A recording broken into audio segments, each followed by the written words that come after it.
And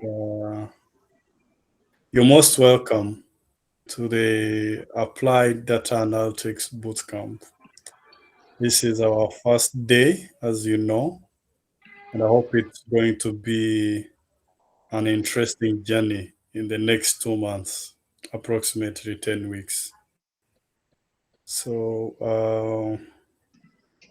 I don't know if we need to introduce ourselves because we can already see each other's names.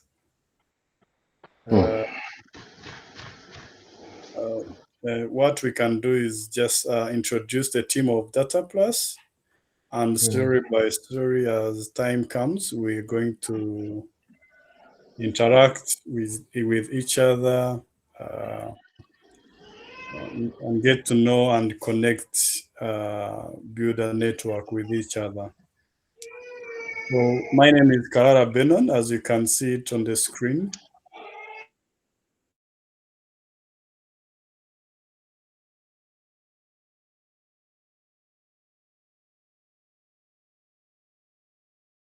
And then we come from there. Thank you. Let's start with our team co-facilitators. Benjamin, you're welcome to introduce yourself.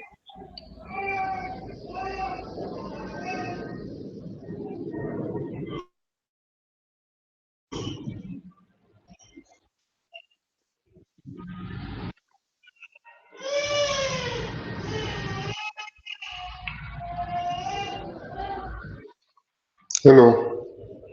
Can I hear you?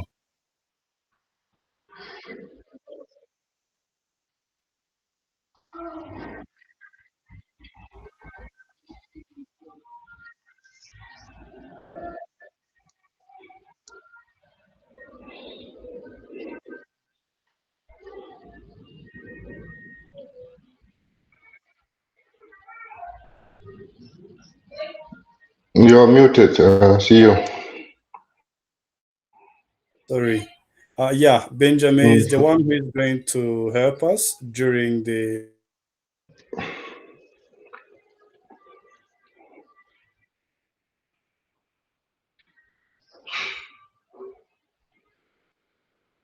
this training. So I'll come Dr. Lema introduce himself as the one who is going to take us through advanced Excel training, part of the bootcamp. So we are going to start with him. Please, you can introduce yourself as we proceed to the next stage. If you could also manage the kids, they're in your background. Mm.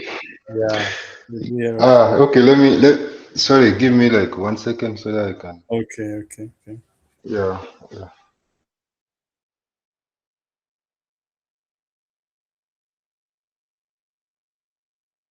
After Dr. Lema's introduction, we are going to go ahead and enroll you on the enroll each and everyone on the Data Plus LMS, which is where videos, and everything is going to be posted for your review in case you want to go back into the video. So yeah, after Lema's introduction, that's what we're going to do before we proceed to the start of the session, as Dr. Lema goes on to lead the training. Thank you. You're welcome, Dr. Lema. Yeah. Thank you very much. See you. So I'm Dr. Lima. I'm a data analyst, data scientist from EMS, and I do train. I'm a trainer at Data Plus, so I'll be the lead trainer in this advanced Excel course. Okay, I know it is a module, and I will be handling Excel, advanced Excel. Thank you very much. Thank Yeah. you. Thank you. Mm. So across the program, you're going to see different trainers leading different parts of the training. So for advanced Excel, Dr. Lema is going to take us through it for the next 2 weeks, this week and the next one.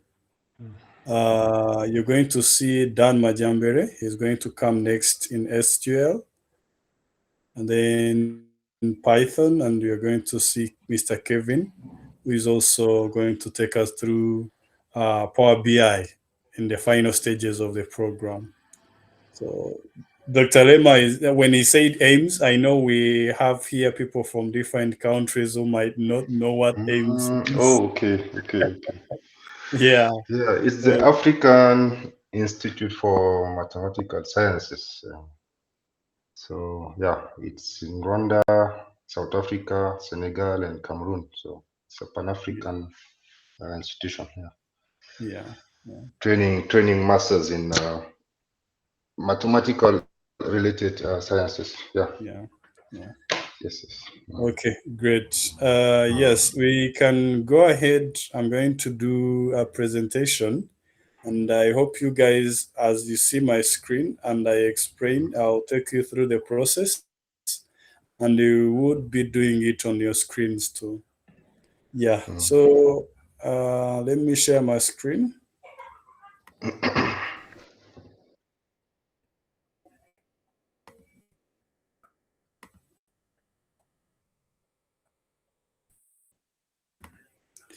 I hope you can see it, right? Correct. Okay, great. So please go on Google Chrome or Explorer and type in dataplusacademy.com.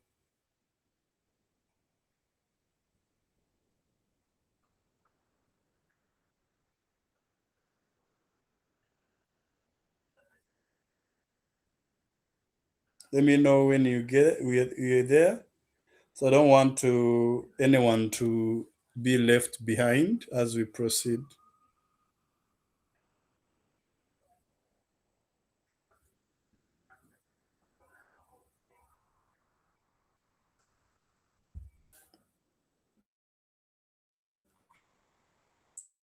You can see the link here, www.dataplusacademy.com. I think more than 5 people have joined. So I don't know if you. Okay, so since we have here over say 12 people, let's wait and see, or we can have at least 12 people on the platform. You Yeah. tell us. You tell us when you see people coming in. So when everyone is on this screen, this is the screen where you're going to see different courses. But particularly our courses which we have enrolled in is this one, Africa Applied Data Analytics Bootcamp. So we are going to for you guys who are on the platform for the very first time. I don't know if you can see it from here, but just click on Get Started for you to create an account. Click the selection on Student, then you click on Sign up with Google.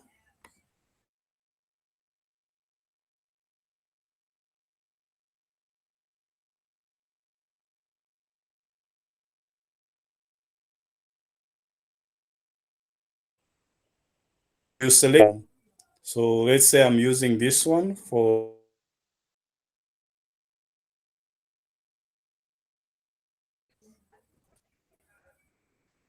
no.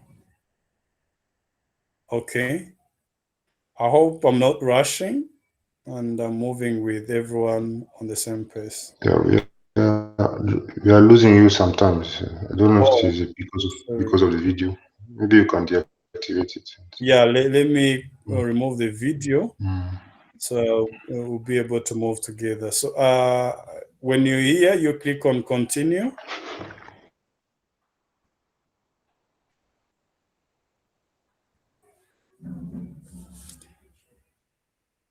Yes, for you guys who are using the platform for the very first time, it might take a few more steps to get there, you're going to see a number of questions. So on those questions, please answer them.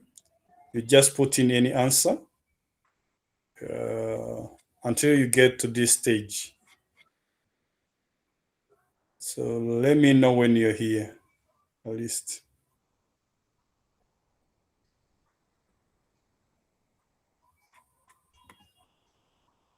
Just put a message in the chat box, and I'll know those who are there, so we don't lose anyone on the onboarding stage, because this is an exercise we want to repeat down the road. So it's important that everyone be there before we start the program.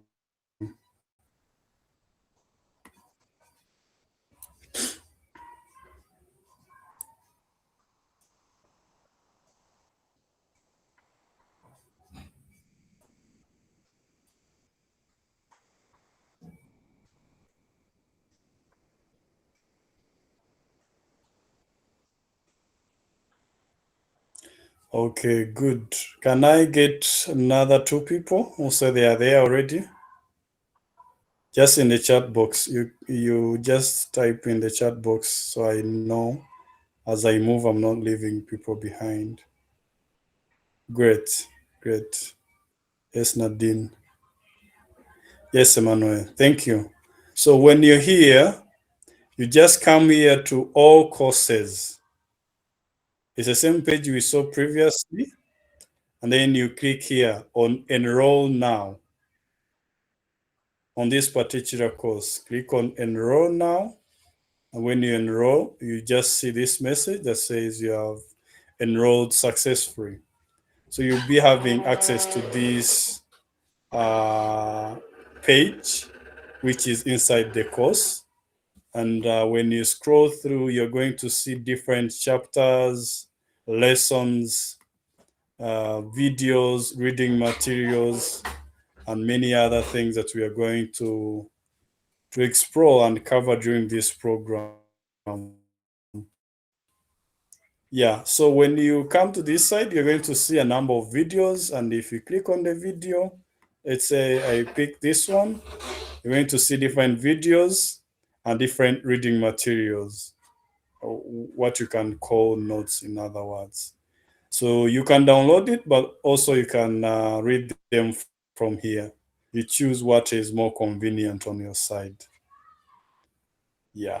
So this is where you find the materials, and some of the videos, or all the videos we're going to be using, or the video recordings from these sessions are also going to be uploaded here, so you can be able to access them when you come on the platform.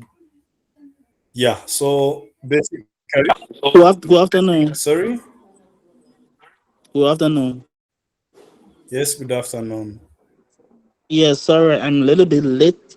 You're talking about a link to get materials. So which link is that? Are you talking about?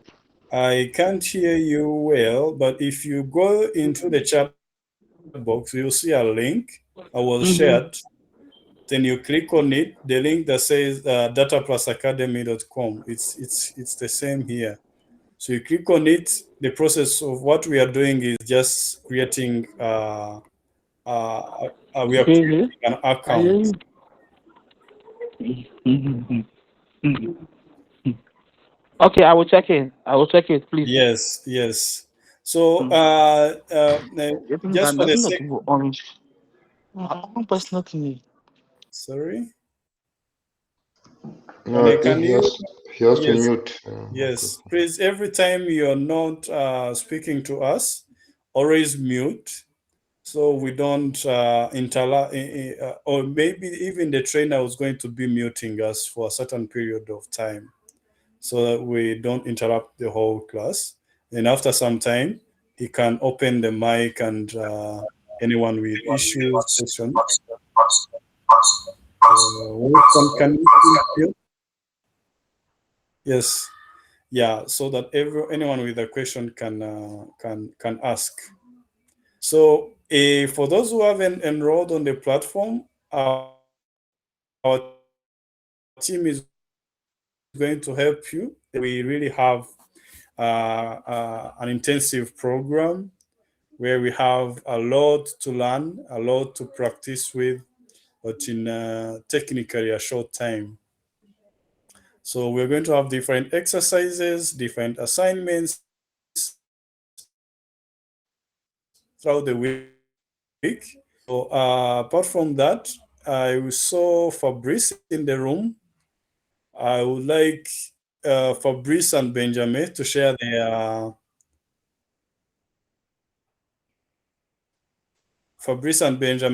their phone numbers, the WhatsApp phone numbers on the chat box, so that in any case, when you want someone who can help you, like on enrolling, you text them on WhatsApp, just so that we save time on our side.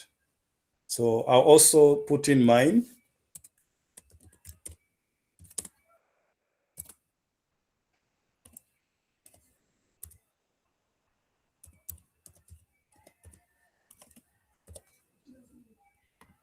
Yeah. So even Fabrice and Benjamin are going to put in theirs. And in case you have any challenge during the week or any other time, just text him. They are also in the WhatsApp group, and you'll be able to reach them through the WhatsApp group or through their own inboxes. Yeah. So apart from that, for those who have not yet enrolled, just for the sake of time, let's proceed with the session, because we're almost 30 minutes into the session, so that when the session ends, those who have issues, who haven't yet enrolled on the course, will be able to do so. Yeah. Thank you so much. Let me welcome Dr. Lema to take on the session. Thank you so much. Unless anyone has a question, that is not about enrolling, because that we are going to sort. But if anyone has a question, please go ahead and ask, so that we proceed when any questions have been addressed. Thank you so much. Anyone with a question, please raise up your hand and we give you the floor.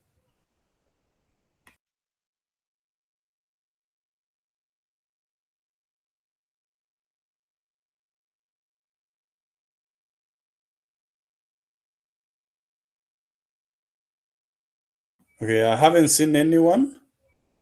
So if you have a question, okay, great. Jean Baptiste, that's good. Yeah. Yes, please. Yes, some echoes Hello. from your side.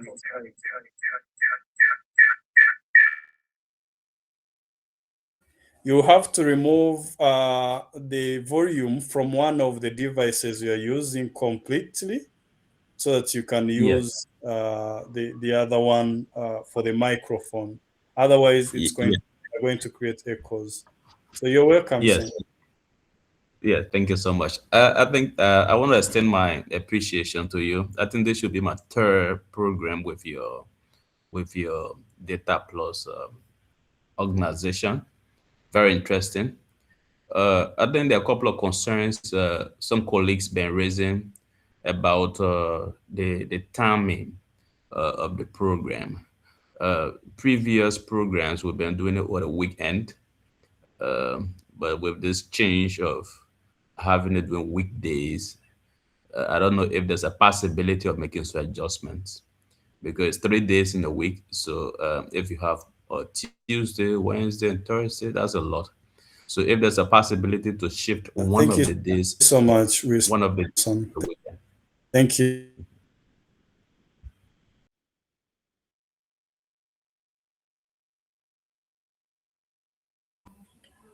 Yes, so on that particular note, someone also mentioned it in the WhatsApp group.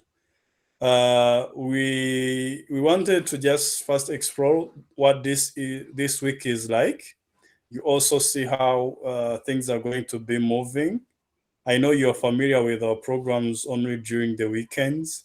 So we hope that if we can just wait until we see what this week is going to be like, then everyone will have had an idea of what the program is like, and then we can have a discussion on it. Let's say by Thursday, we're going to have a discussion on what we want to see next week looking like, just for the sake of not disrupting the program so far and the schedules. Okay, thank you. You're welcome, sir. Yeah, if anyone else has a question, you can go ahead and ask before I hand over to Dr. Lema.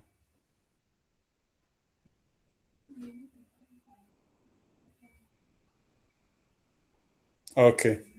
Yeah, so let's hand over to Dr. Lema for the session and to lead us through the program.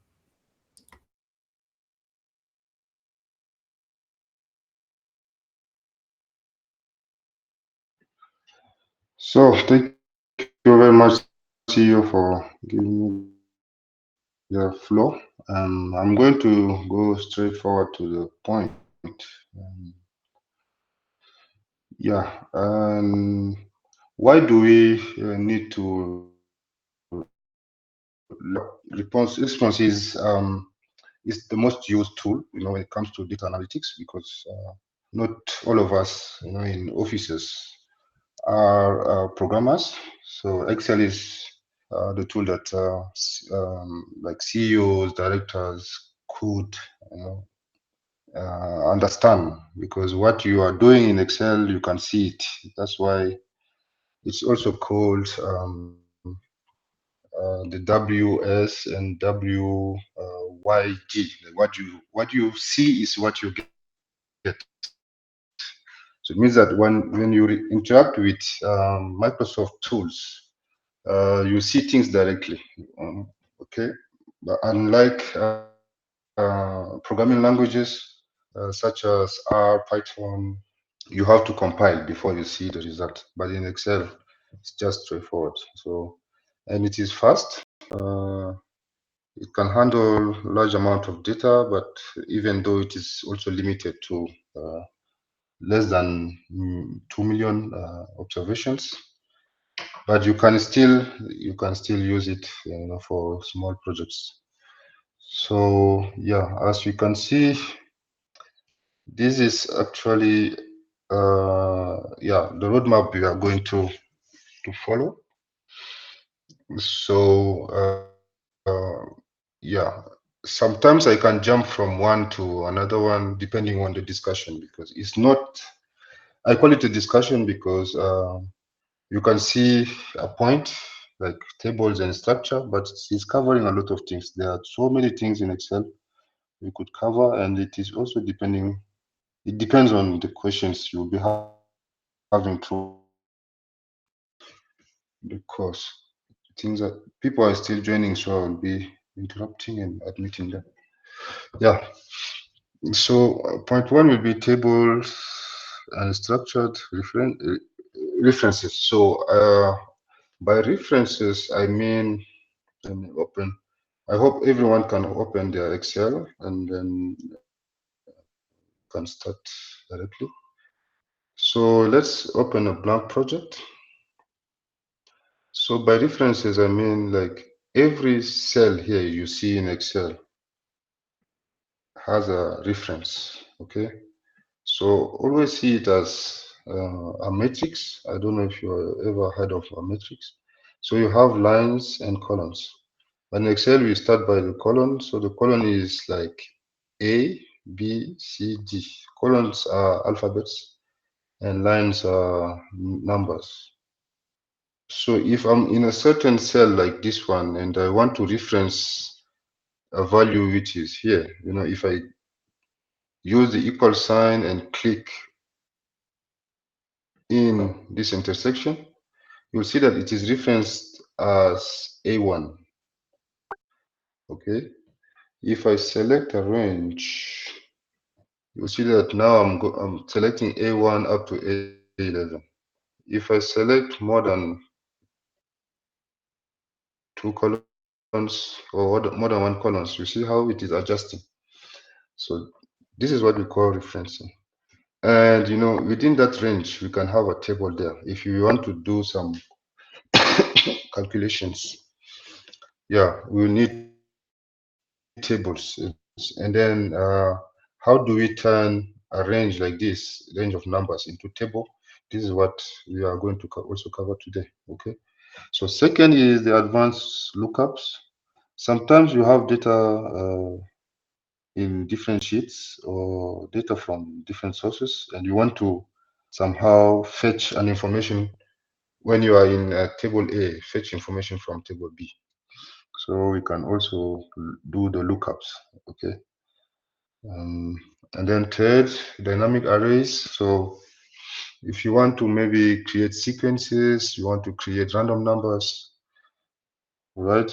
Or you can also like do what we call filling a certain range. So you can call them dynamic array formulas.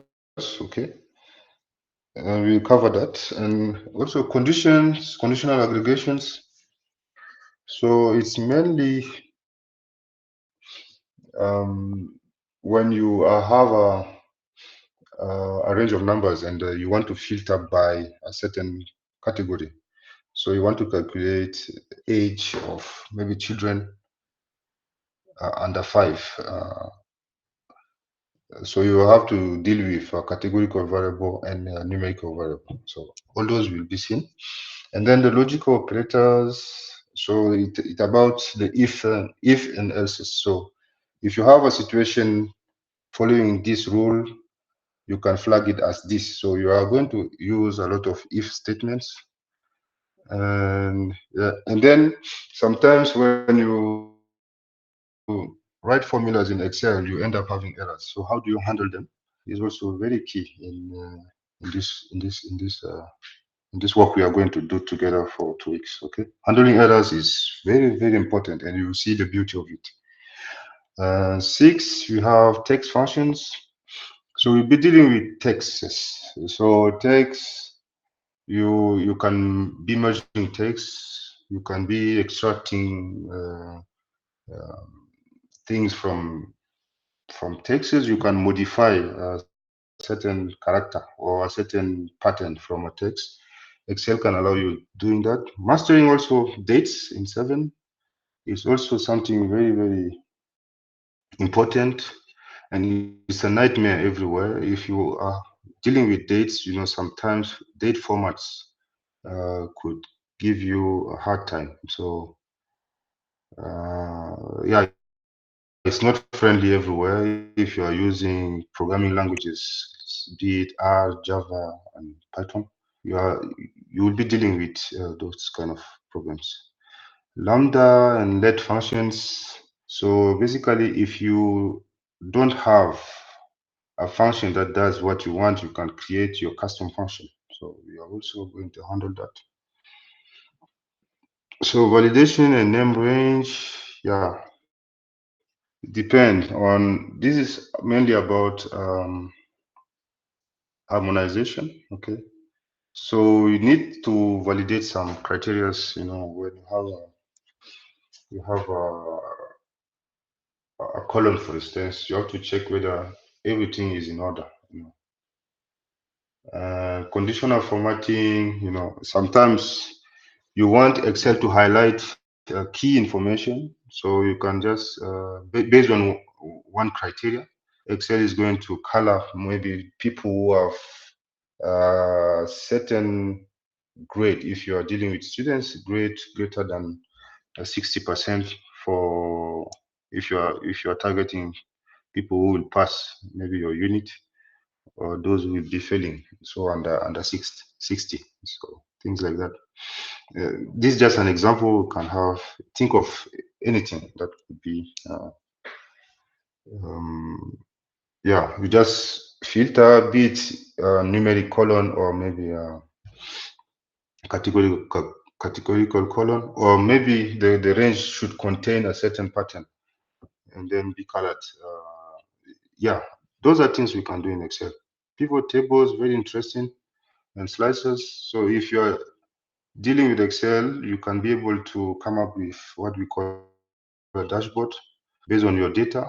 So the pivot tables are dynamic actually. So if you point out your data, you can build visuals. And slicers are clickables that could help you like select certain category in your data. And then the visuals will change according to the slicer. Power Query is what is not seen in the traditional Excel. You always don't see it. So it's very powerful as you can see, even the name is Power Query. So it does what we call the extract, transform, and load. So you can have data extracted from many sources. So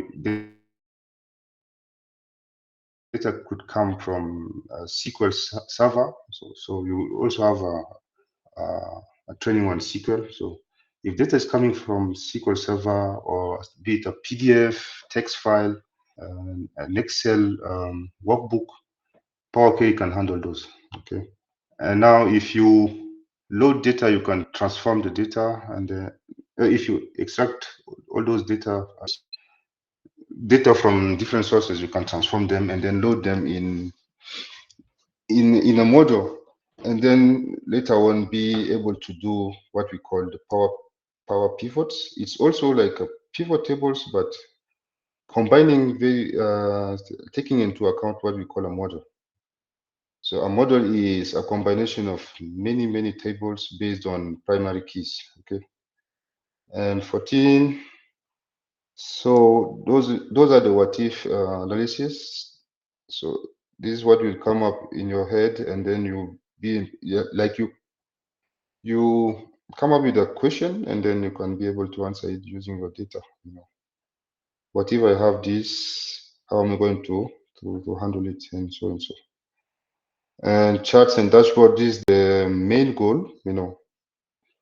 The end goal is to be turning a bunch of data, messy data, into visuals, and so that the visuals can speak by themselves. As we always say, a picture is worth 1,000 words. So yeah, so this is the roadmap we are going to follow. Okay. And yeah, let me also take you through. I'm very sure all of us know what is Excel. So this is how it looks like. If you don't know how to maybe launch it, I think you can tap the Windows button and then search Excel, and you can be able to open it. So it is mine.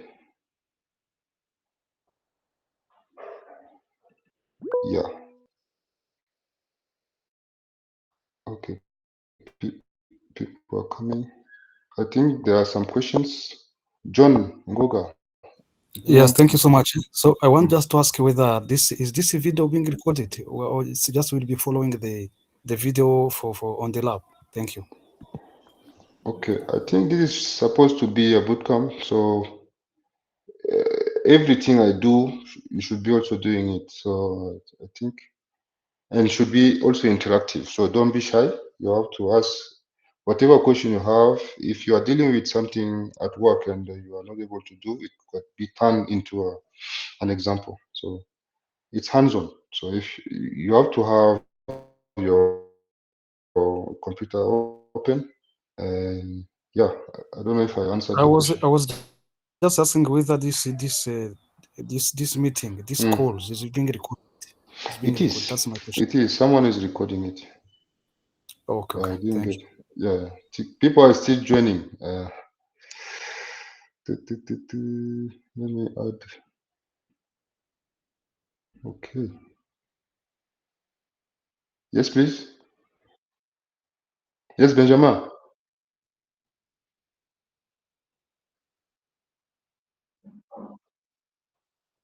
I did.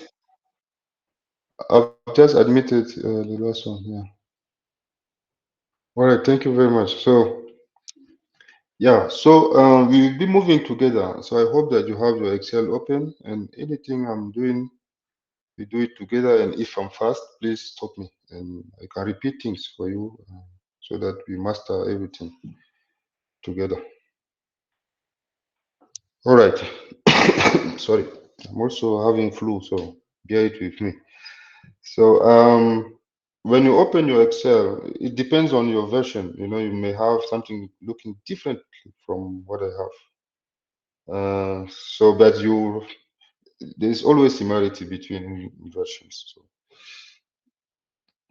then, if you have data already, you can open the workbook containing the data. But for the learning sake, we are going to start with a blank workbook. So where is data coming from? Data will be coming from my presentation. So I will sometimes give some moment so that we type those data into cells. You know. So yeah, we type data manually, and then we'll be interacting with Excel as we cover, you know, gradually those functions. So data is in the slides. If you want, I can also share the slides directly. I think Benjamin, you have them, right? Benjamin, yeah, I think so.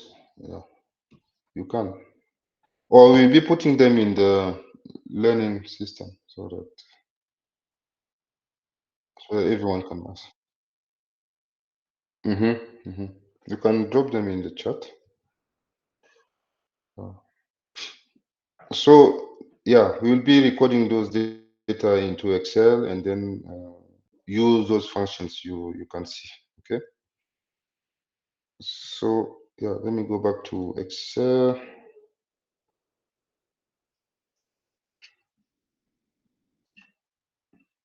All right.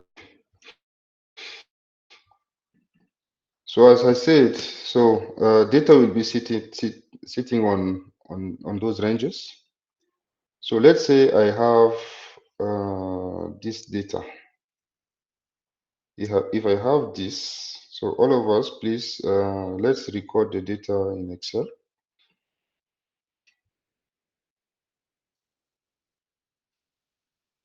So let me minimize like this.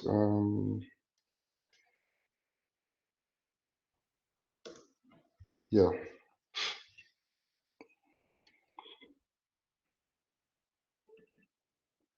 So if I have the data of sales, imagine I have a shop and then I'm selling stuff.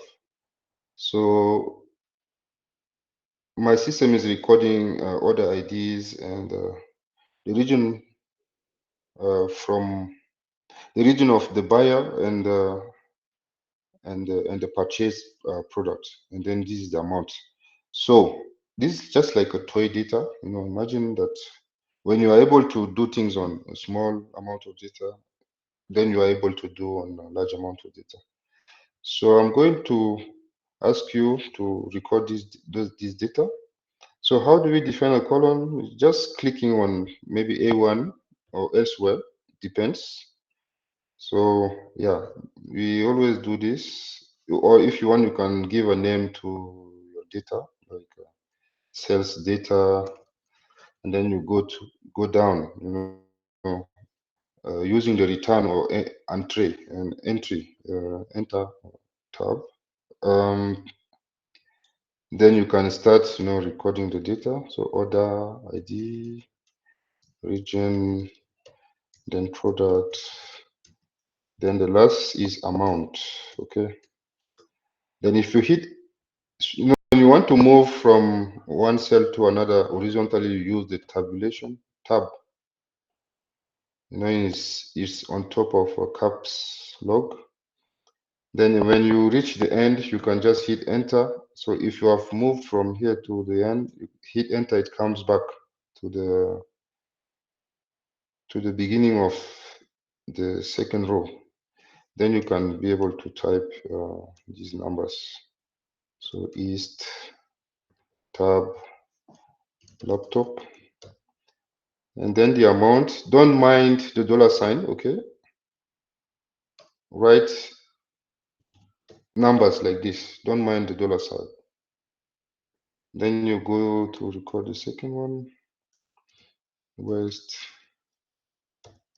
So the second order was a monitor that was sold at $310.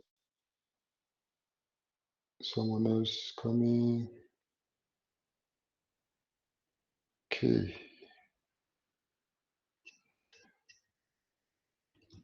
$1,003.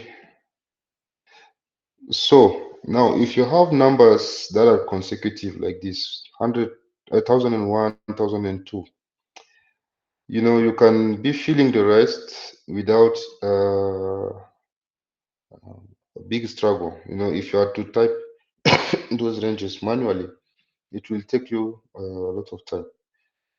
So you can just highlight the two. If you highlight the two previous numbers, you can just go, like, put your cursor in the corner here, click and drag it down.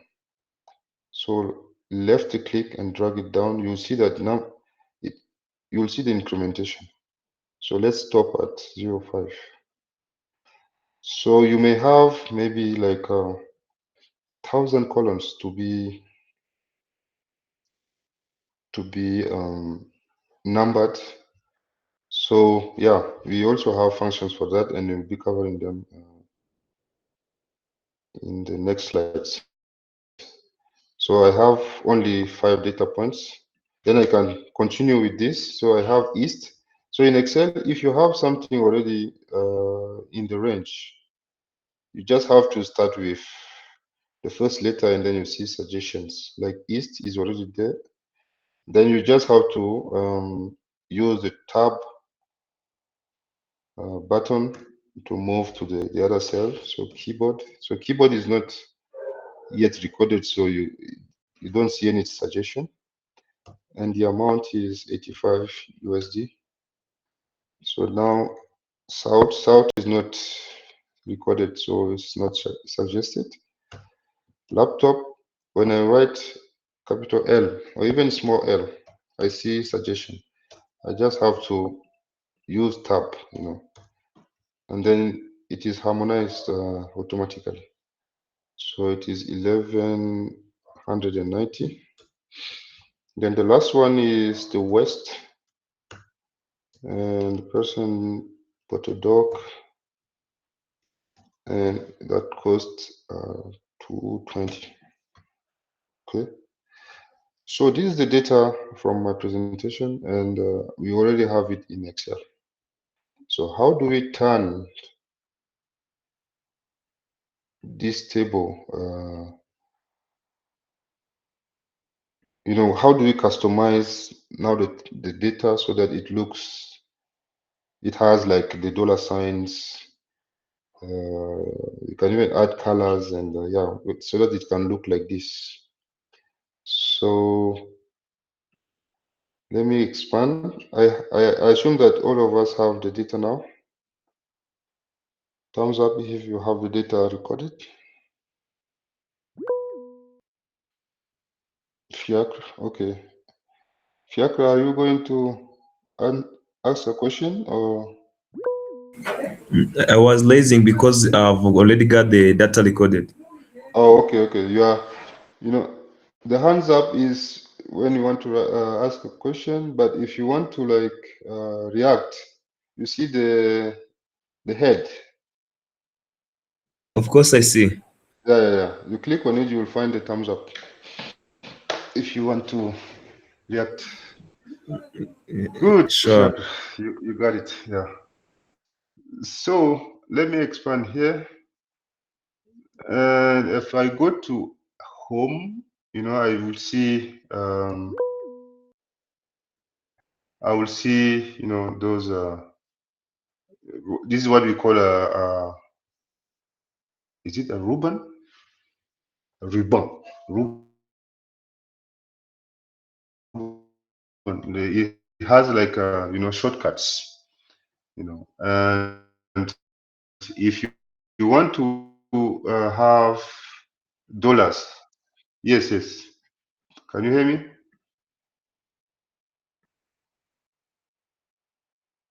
Where? Yeah. Kamanzi, please go ahead.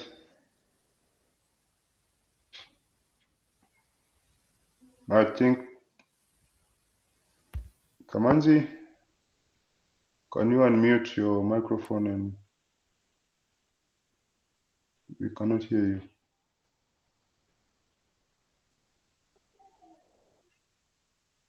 Okay, let me continue meanwhile. Yeah, so if you want to add dollar signs here, you have what we call number here,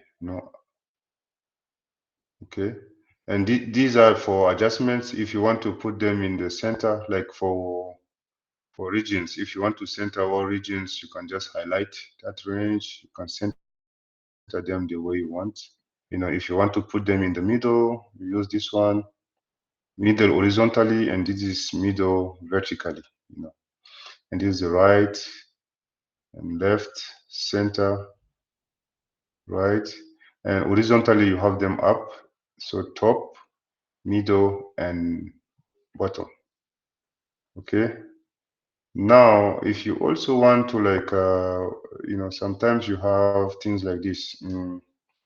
You have things like this, section 1, and then you want to create a subsection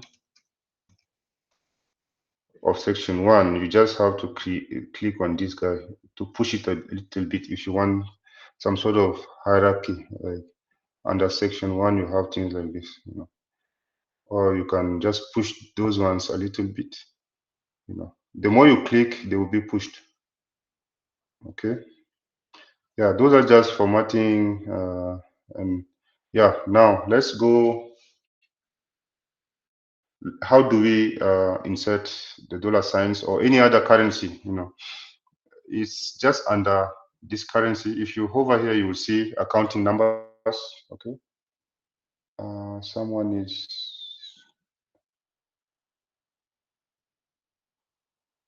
Let me admit another person. Okay. So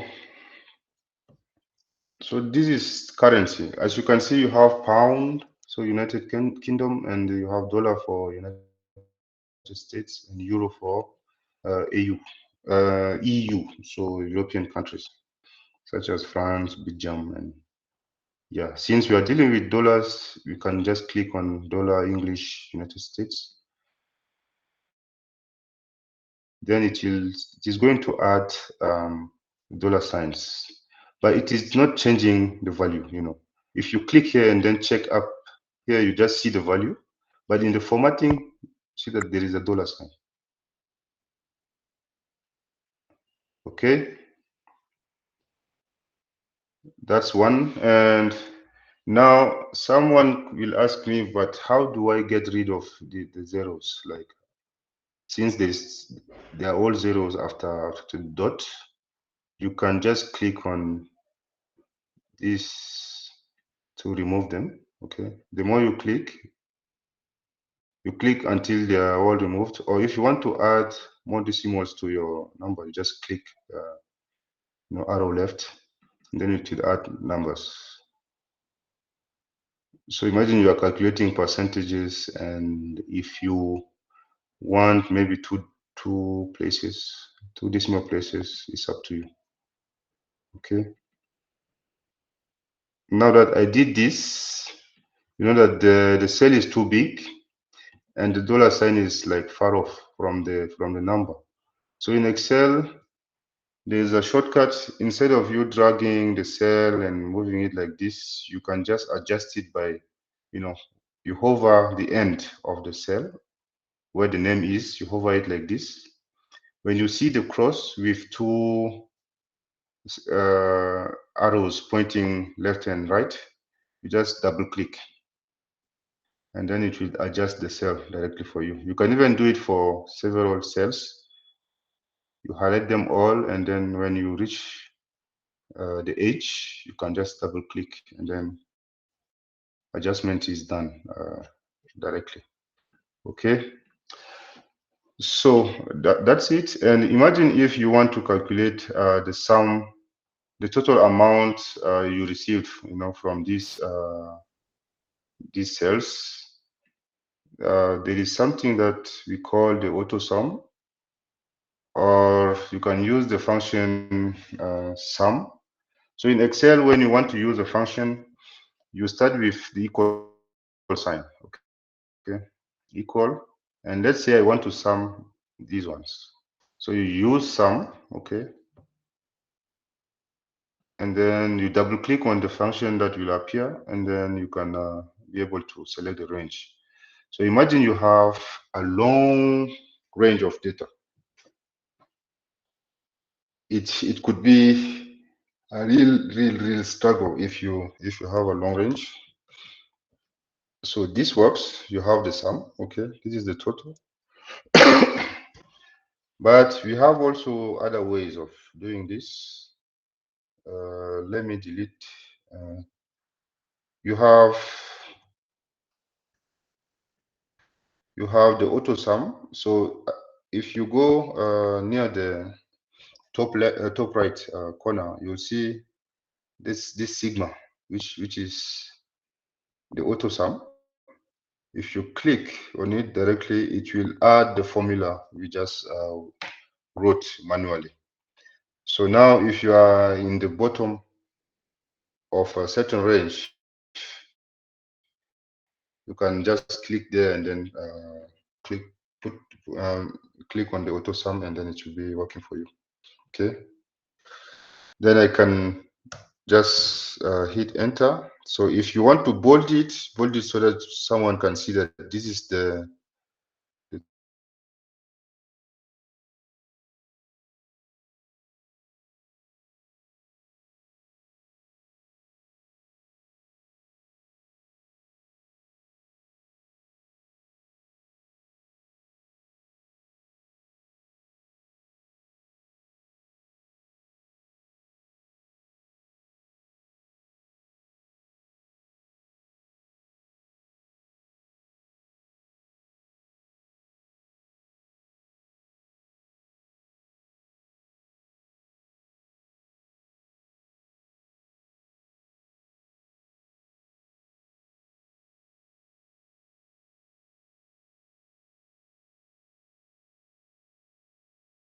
If it like this to someone, to yeah, they can read still, but it's not professional. So we have also in this range of clickables the sign of percentage. So you may want to just select this range of numbers, or you can even decide to have anything coming under the table as percentage. So if you click on the column name, which is E, it is going to highlight everything from E1 up to the end where Excel can no longer handle data, So the end is around, so if you want to see it, you just do Control Shift arrow down. Control Shift arrow down, you are going to see the bottom line of Excel. For me, I don't know, it is not working. Yeah, it's working. So Excel can handle up to 1,048,576 rows. I don't know if you can still insert. No, it's not possible. So this is the dead end of how big data can be handled by Excel. Okay. Oh, two people are waiting.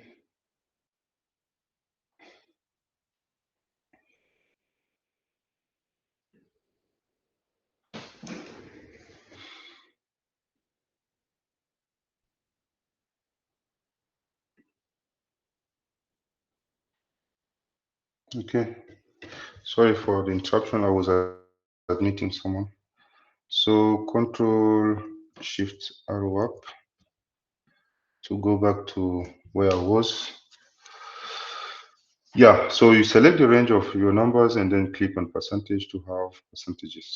So as I already told you, if you want to add decimal numbers, you can increase the decimal numbers here. If you want to reduce, you can decrease the decimal numbers. So if I click like this, it is increasing. You see, if you want two decimal numbers, or if you want zero decimal numbers or one, it's up to you to adjust it. And now if you want to add also like sometimes you will need to print this table. If you want to adjust things, you can still come into the edge of E here and double click for Excel to save some places. Okay, yeah, you can decide also to change the fonts. The font it's by default Aptos for me. So if you want to change it to maybe Time New Romance or any other font, it's up to you. So one may use Arial. If you want, you can use Time New Roman. Yeah, it's up to you. It depends on how you want things to be looking. Someone else joining. Okay, admitted. All right. So I'm okay with the Aptos one narrow. So let's move ahead. So now this is how we can, we have already used two formulas. So the first one is summing, and then the second one is calculating percentages. So how do we calculate the percentage? Percentage is the number divided by the total. Okay, and then you turn it into percentage. Okay. So yeah, let me refer also to the content I have. Then next could be, you have the sum, and then for each amount, if you want to, okay, let's say you have this sales data, and then you want to know the, the, the tax you are going to pay, for instance. If the tax is 8%, for each amount, you can also calculate the amount of tax you owe to let's say the government is collecting tax on everything you are selling. So let me drop it here. I can clean this part. So if you want to clean several ranges, you can select as many as you can, and then you can use the delete button, or you can right click on one of them and then you find the delete. So you can delete a range, but deleting doesn't make a column disappear.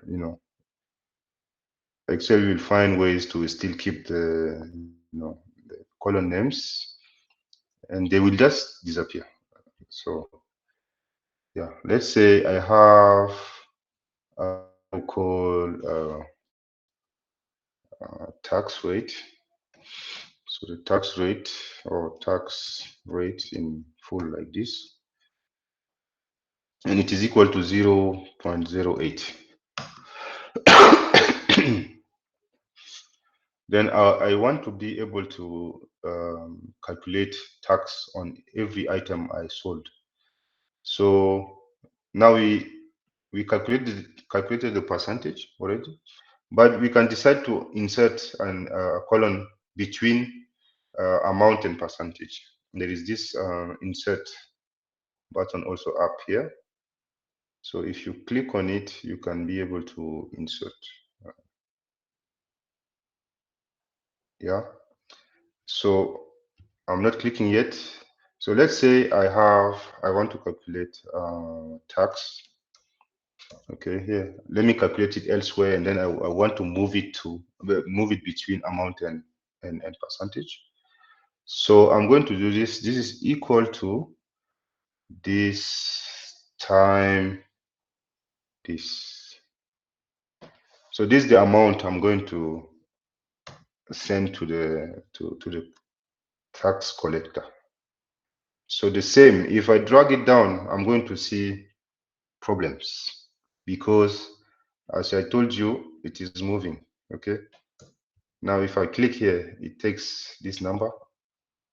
Okay, it is now D6 times D3, which is totally different. Now even the multiplier D3, it is going elsewhere.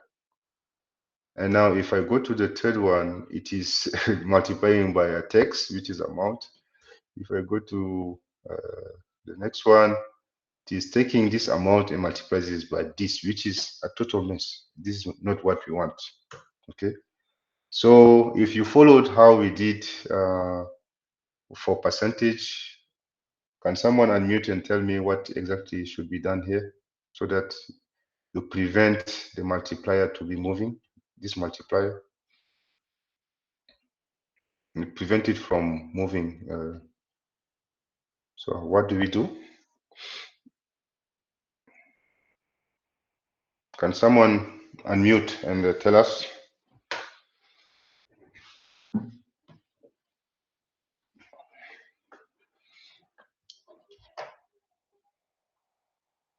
I don't know if you can hear me.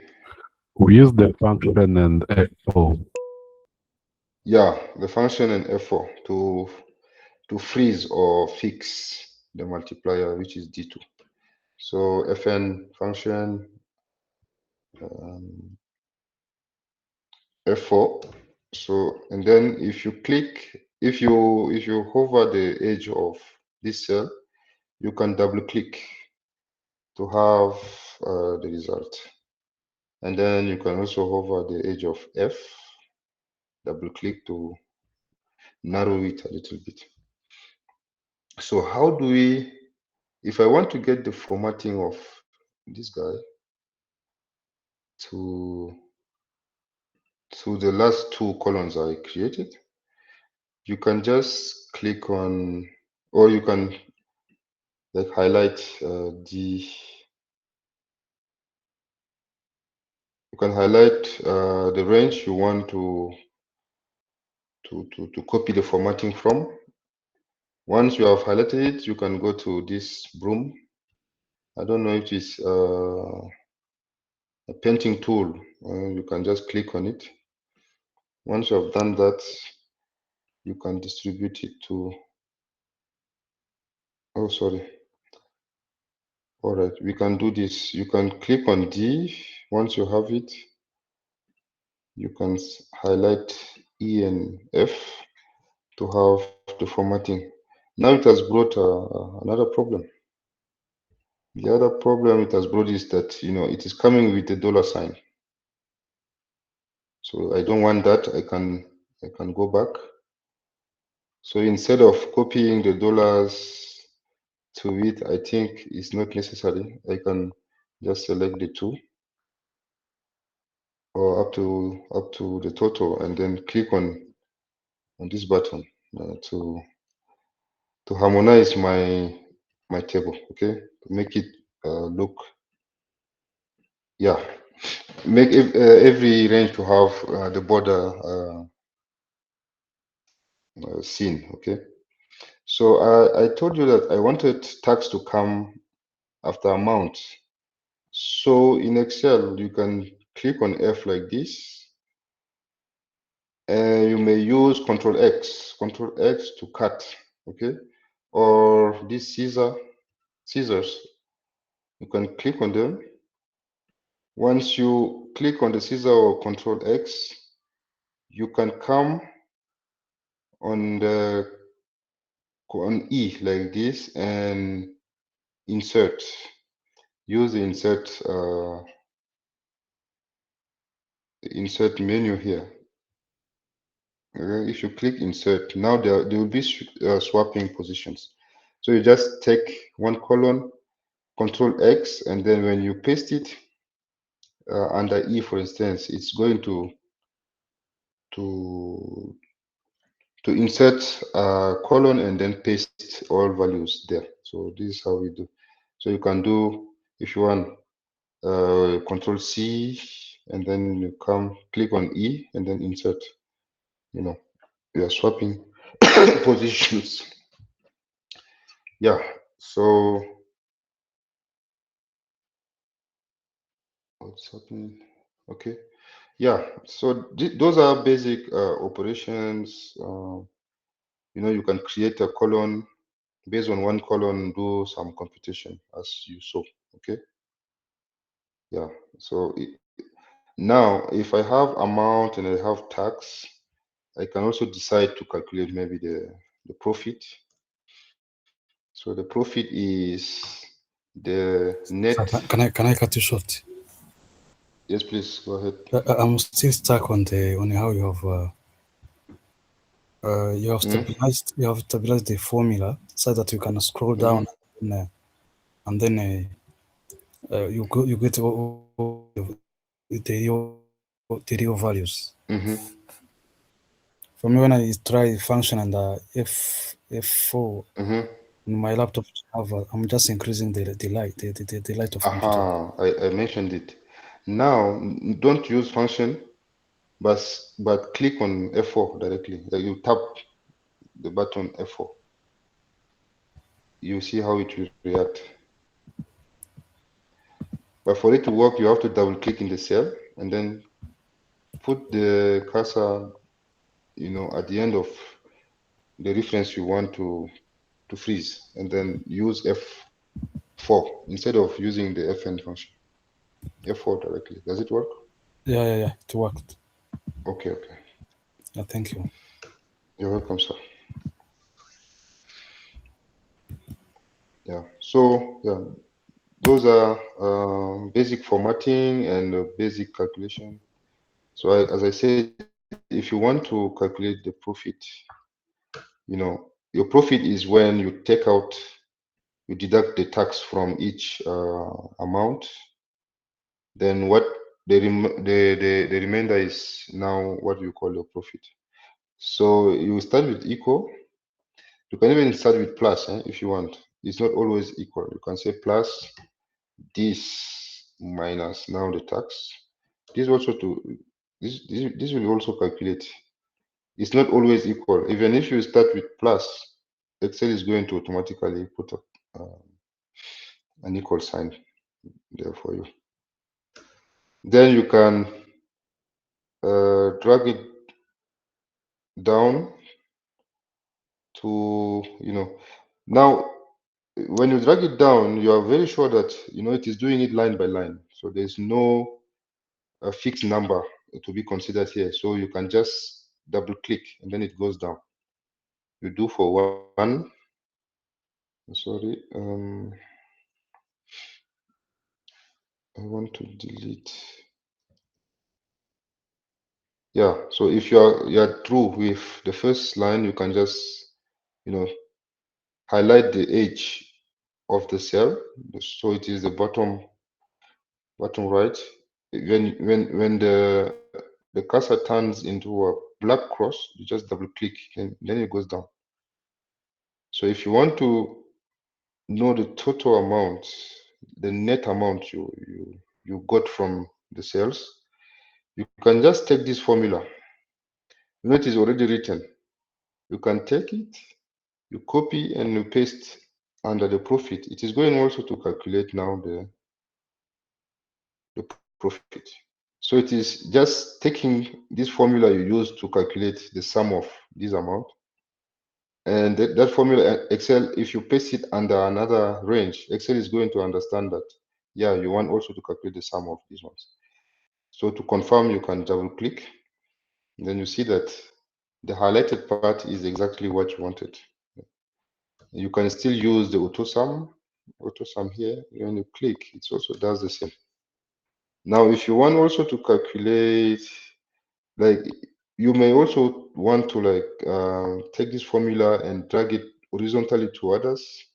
So it will calculate the total tax you owe the tax collector. If you want to confirm that all percentages add to 100, yeah, and then move it, to also the total profit, then you see that it is doing the work. So these ones, as you can see, we added the percentage by clicking on this, but in reality, there are numbers between 0 and 1, so they sum up to 1. If you want this one to be 100%, you just click on the dollar, this sign again, and then you'll see that it will be turned into 100%. So if you don't want, if you want to have numbers between 0 and 1, you click again on the percentage sign, then they will be turned into, let me click and click. No, instead of percentage, you select just general. So the general will take them back to decimal numbers between 0 and 1. If you want to take them, transform them into percentages, you just click on percentage and okay. Then I want to also add borders to this one. I have to click on borders, and that's it. So now this is yeah, a traditional way of interacting with ranges and also doing some minor calculations. So Excel has, yes, go ahead. how did you get the profit? Is it? Profit is equal to when you have, this is the money you get from the buyer. Okay. And then if tax is 8%, you take the amount, you multiply it by 8%, you get tax. Now the profit is the difference between amount and tax. Then you get this. The formula is here. Oh, okay. Mm.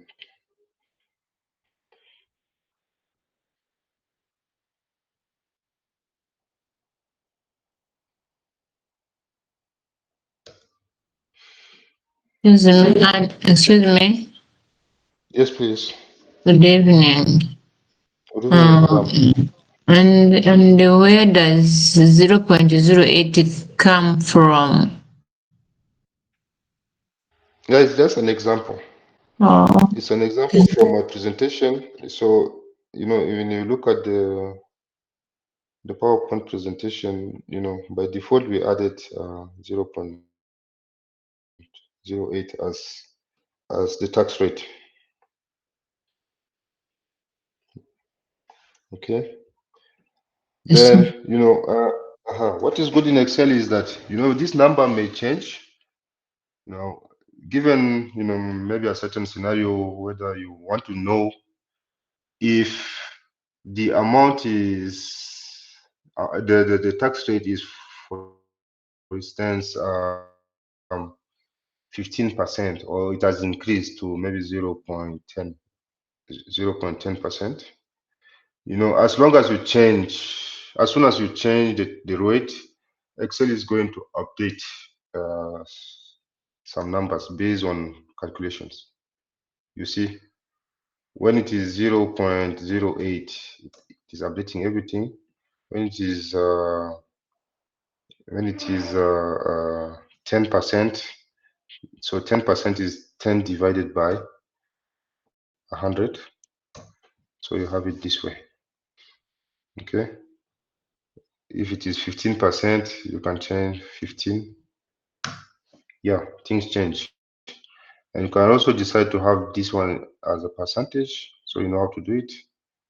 Click here. All right. So let's say tax has increased to 20%. Yeah. So you can, instantly see the change in those cells. Okay. So this is what you owe to the tax collector. This is the money you got from all buyers, and this is now what you keep as your take home or profit. All right, let's go to the, if there's no question, let's go to the slides again so that we can move gradually.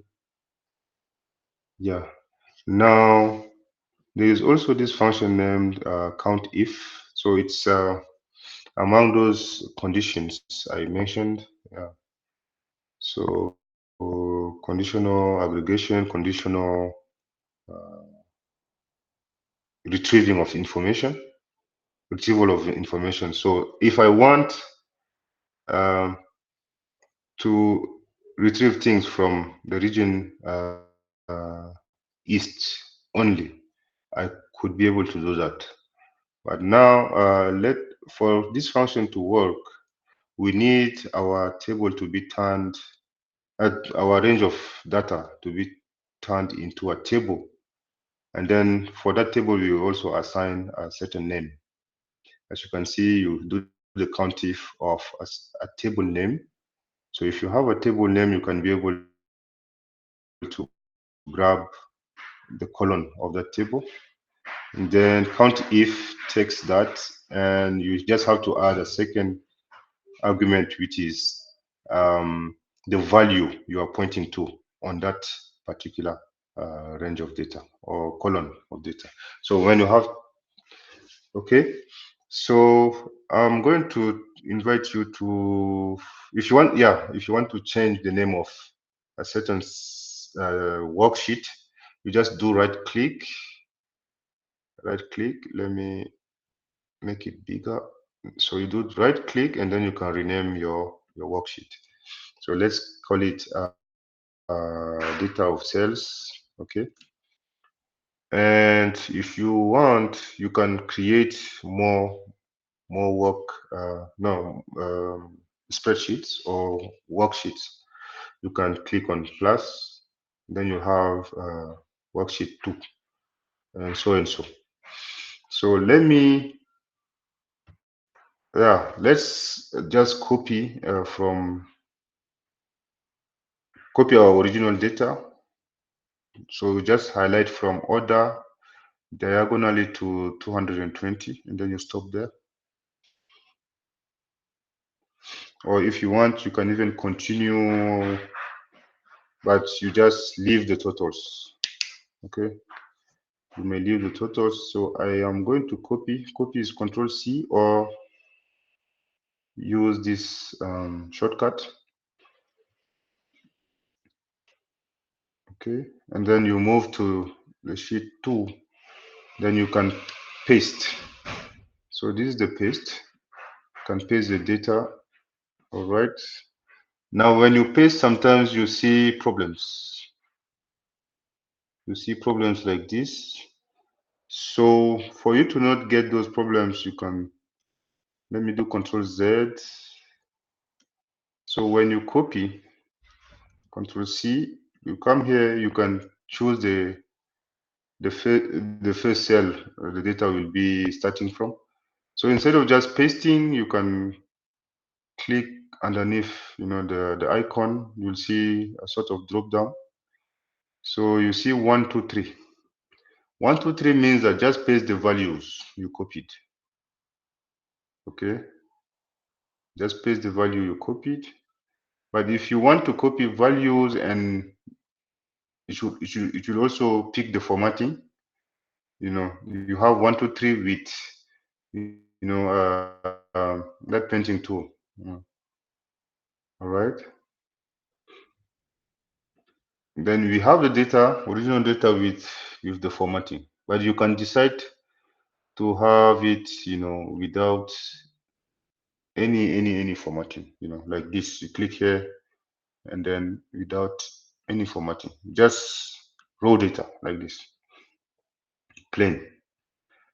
Now, if I want to consider this one, I can decide to clean everything that is on top of it. So I can click vertically on one and then go down. When you click on one, you hold the left click and then drag down. until you reach, the row before the data, and then you can click on delete to move everything up. Okay. Sorry, sir. Yes, please. I'll keep asking questions for me in my work. I don't deal with Excel. So can you go to sheet 1? So the total, I can see the on tax and the percentage. Maybe on percentage. How did you get the total? I'm just doing total, but I'm not getting 100%. I'm getting another value. Okay, you see, when did you do the calculations the way Yes. we did? Yes. Yeah, equal this divided by I this. did that one. I did that one. Yeah, and then you freeze. Okay. Yes. So if you did so, now you just have to click on the total here, this total of amount, and then you drag, Oh. and then you pull it Okay. row-wise or horizontally. So Yeah. if I do But vertical, now, if I do vertical, I can't get it because I'm doing vertical. I'm getting a different number. if you do vertical, then it is summing things.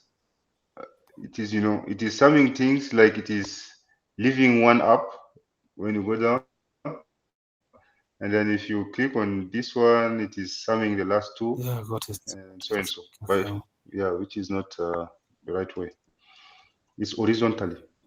Okay, let me do so. Now here, normally we should have 100%. Then need to click on the percentage sign to have it uniformized. Cool. Yeah. Yeah. So this is a habit. When you do your work, you never know whether you're working with a desktop that does not have power. If power goes, then your work is lost. So we sometimes should, save our work as we move on. So I just did it. It's just like a habit. Did Control S, and yeah, had this prompt. So if you do Control S or click here, it's going to save your work.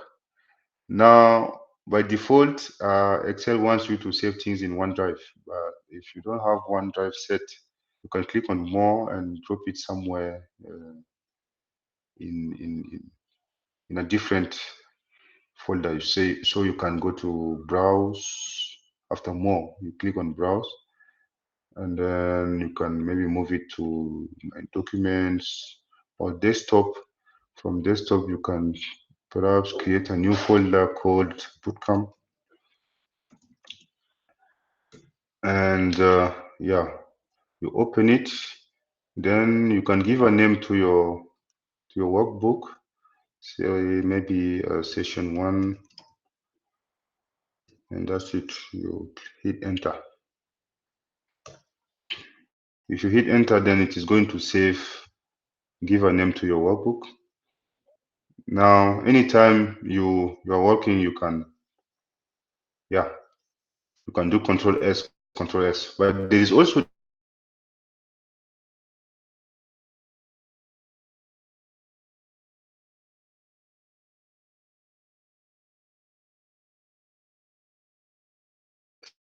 which is a cloud-based storage for Microsoft. Yeah, you can also set it. Just having an Outlook or maybe Microsoft account, then download OneDrive, install it in your system. Then you can be able to use the autosave. And as you can see, I'm also registered here. So yeah, if you want, you can also add your account and to Excel so that everything you do will be sent to the cloud. You won't need to like do save all the time, but the autosave will do it for you directly. So back to the data we copied. So this is the original data from my presentation. Okay. Now what we are going to do is to turn this data into what we call a table. A table, a proper table in Excel.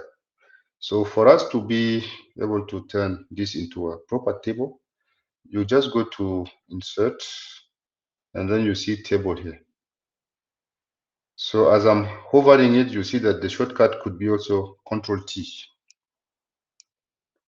All right. If you do Control T or insert and click on this, Excel is going to ask you, okay, do you want me to take everything that I see to turn it into a table? If you're happy with the selection, you can just say, okay, go ahead. Now you see that the formatting has changed. Now this is how a table looks like in Excel. And you have options. You can, if it is not good looking, you can change the way it looks. Okay. You have, yeah, a lot of views. This one is a table, but you can make it look like a traditional range of data, but it is a table. If you want to, yeah, it's up to you to format it for your reporting sake. Or yeah. So let's take the one that I got by default. Okay. So now here's my data. As you can see, Excel is also giving you the possibility to rename the table. Okay. So if I call it sales, okay. Now, if I want to do some operations, it is this name that will be considered. So in my presentation, you see that it is TBL. So it is called TBL sales. If you want, we can also do that. Instead of sales, it is table, TBL for table of sales. All right. Now you hit enter or click elsewhere like this. Then this table is now named TBL sales. Okay. Now, how do we use the table here? Assuming that we didn't have tax calculated, we didn't have profit calculated. Let me just delete them. So I go to home and then delete, or I Excuse can do me. right click.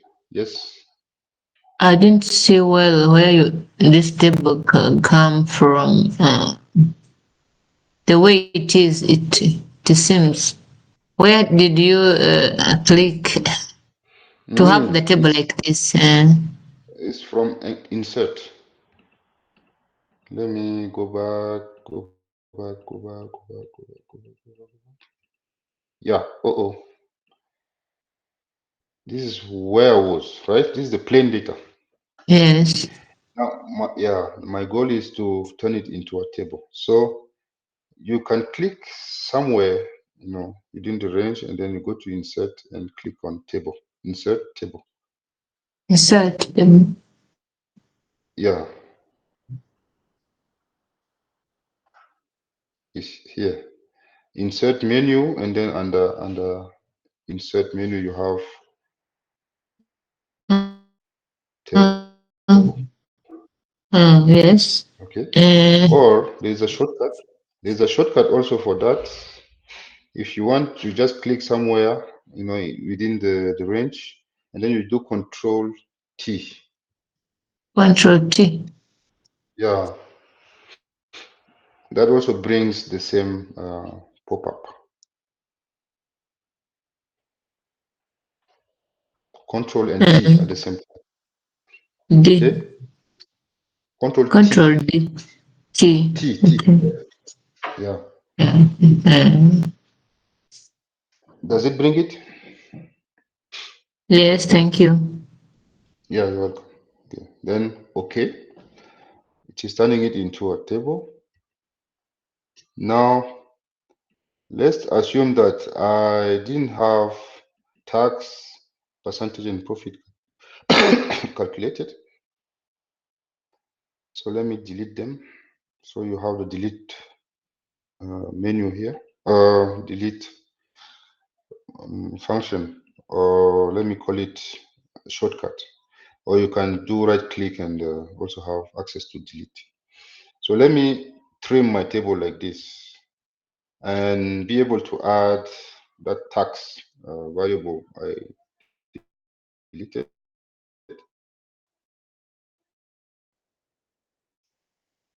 So let me say, so if you define the name of the the next column you want to add to your table, and as soon as you hit enter, the formatting is adopted from the, before I had to like copy, copy the format and then paste it somewhere, and then it brings also some other trouble, unnecessary things I didn't want. But with the table, you just add a column like profit, and then it is expanding, and then percentage, see, direct. Now, if I want to do operations now, if I want to do operations, let's say I want to consider this tax. I can even leave it here and then come back to fetch it, that 20%. I'm in one cell or one spreadsheet. I can still come back here and reference this one. I can even be in two different workbooks, and be able to even reference an entire workbook and a value that is in a worksheet. So Excel is so powerful. So let me say I want to calculate. So I start with equal sign, and then tax is this. So look closely. When I click on the value, you see,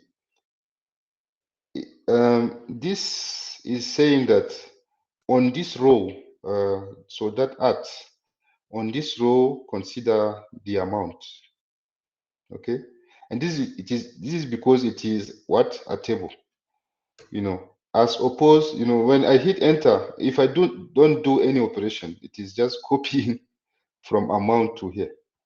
Okay, if I don't do any operation, so if I do equal this is equal to this, I start from bottom, it is calculating even the others.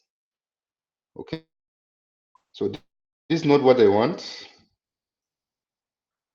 And when you have a traditional range of data, you just when you click, it's just the difference, column name and row number. Column alphabetic, and the row is a number. So a table is more flexible and more dynamic. So I consider this amount. I want to multiply it by the rate that is in cells.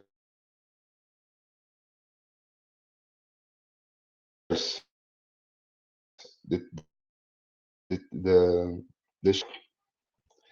and I grab this number. Okay. Now, after grabbing it, if I hit enter, now there's a problem. The same problem we had over there. So what do we need to do?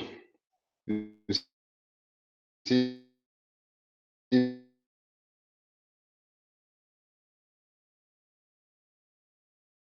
is to drag and pull down. So on this first one, you have to just freeze D2 coming from cells. So you just click behind D2 and then function F4. Once you do that, you just have to do it for one of the rows. And Excel is, because it is a table, Excel is going to now uniformize the formula to send the formula into all the following or other cells. Okay. So how do we turn this into to dollar? Like for accounting, you want to see which currency it is. So they are coming from dollar. So you can highlight both of them like this and go to currency, then choose the dollar. Then you have them both turned into dollar. dollar Sorry, currency. And if I want, yes, please. For some reason, I'm struggling to put in the tax using the sheet one. They call it the tax from sheet one to putting it to the second one. It's just giving me errors. Okay. I don't know how you So did it. let's point. So you have the 3 columns defined on your end, right? Then they have the Yes, same formatting. All right. So I yes. start with the equal sign. I click on this amount. So you'll see square bracket at. At amount mean the amount on this particular row. Okay. Then I have to multiply. So I click, and at the end of that particular number, I have to multiply. So I use star shift 8 and click on the sales tab. After clicking, you just come and grab the percentage here. Okay, the rate. Now, after grabbing it, shift, no, not shift, Fn and F4 directly from here. Fn, F4 to freeze D2 from sales. And from here, you can even hit enter. You don't have to go back to that, go back to sheet 2. When you click enter, Excel takes you directly to sheet 2 automatically. So let me repeat. Thank you. Thank you. Done it. It worked. Okay. So equal amount on this row multiplied by the rate coming from the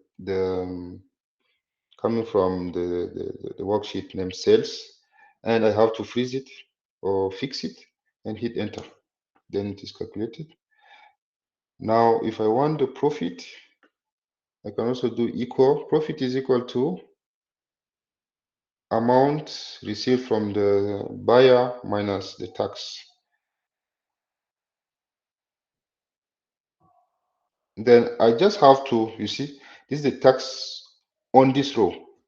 So this is what the arrows, the arrow bars or at is telling us. Okay, at means on this particular row. Okay, then it is difference between this and this, and Excel is going to calculate it for the rest of rows. Okay, and that's it. If you want, you can calculate, the sums as before. You can use auto sum, and then it calculates it for you. You can drag the formula to the end here. It's up to you. Yeah. But the danger is that when you when you put the cursor just underneath the table, means that you have added a new line to the table. So it's dangerous. So my advice is, if you want to calculate sums, you can skip one line. You skip one line, then you can do the auto sum. Now Excel is not going to add a new line to your data. So your data is independent of the values you can have here. Then you can take the formula, drag it horizontally. And now you can work on the formatting. If you want to add $sign, you can click on D and maintain the click and move it to F. Then you can use currency and dollar. And if you want to remove the extra zeros, same thing. Yeah. Why is it adding filters on titles? Yes, this is a feature that is given when you convert a range of values into a table. So it can easily help you like filter information. So if you want information for East only, then the table will do it for you. East and who bought a laptop in East, you can just select laptop, then you have this value. Yeah, if you want unfilter, you click on this one and you clear, then it comes back. Okay, now I want to calculate the percentage of sales given the total number as I did there. It's the same formula, but the referencing differs. So I take this divided by this, and I have to freeze it. You see, since D8 is not part of the table, now the traditional referencing is coming back. So I can still freeze it and hit enter. What's going on?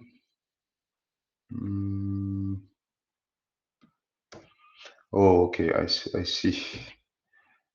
So it has taken the dollar. It is now as a currency.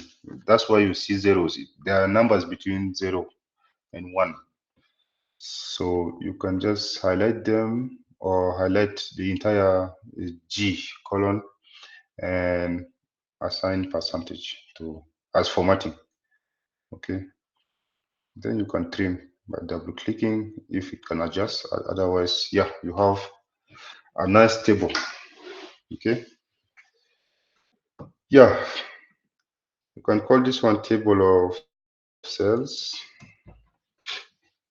Yeah. Do you have questions? Yes. Yeah. So I'm a bit confused with this with this thing about freezing. Can you just go? Yeah. Can you just go over it, please? Yeah. How did you do the freezing? So if I don't, let's say I double click and just divide by this number. Okay. If I don't freeze, means that going down. This is leaving the amount I want to divide by, and when I drag the formula down, the divider is also going down. Okay, divider is going down. If I take this one, you see it is going down. That's why freezing is important. I'm asking, where did you touch? Yeah. Which icon did you go Oh, to freeze? okay, Yeah. okay. So let's start. The formula is equal. I take the amount, right? Division is /. I click on the particular cell which contains the divisor, and then I do what? You see the touch Fn on your keyboard. Fn, it is before control. Can you see it? Yes, FN before that Windows sign. Fn, Between yeah, Control and Fn Windows. and F, yeah, and Yeah, Fn and F4 together. yeah, yeah. Does it work?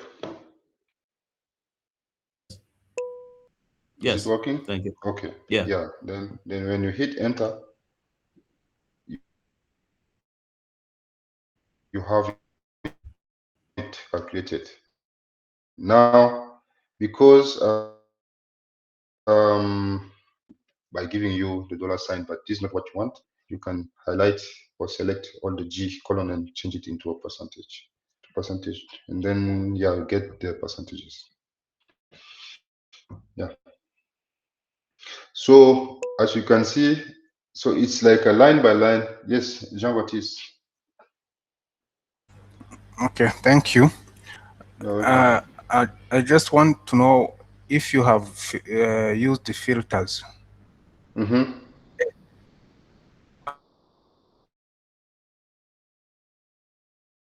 How does it do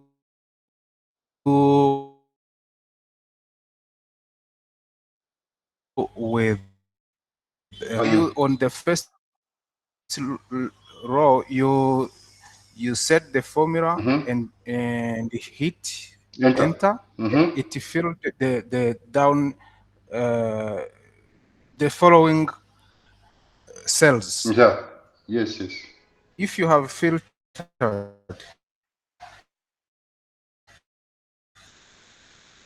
Mm. just appearing on the screen or just even those that are not appearing. Yeah. Let's find out, Okay, isn't it? thank Yeah. you.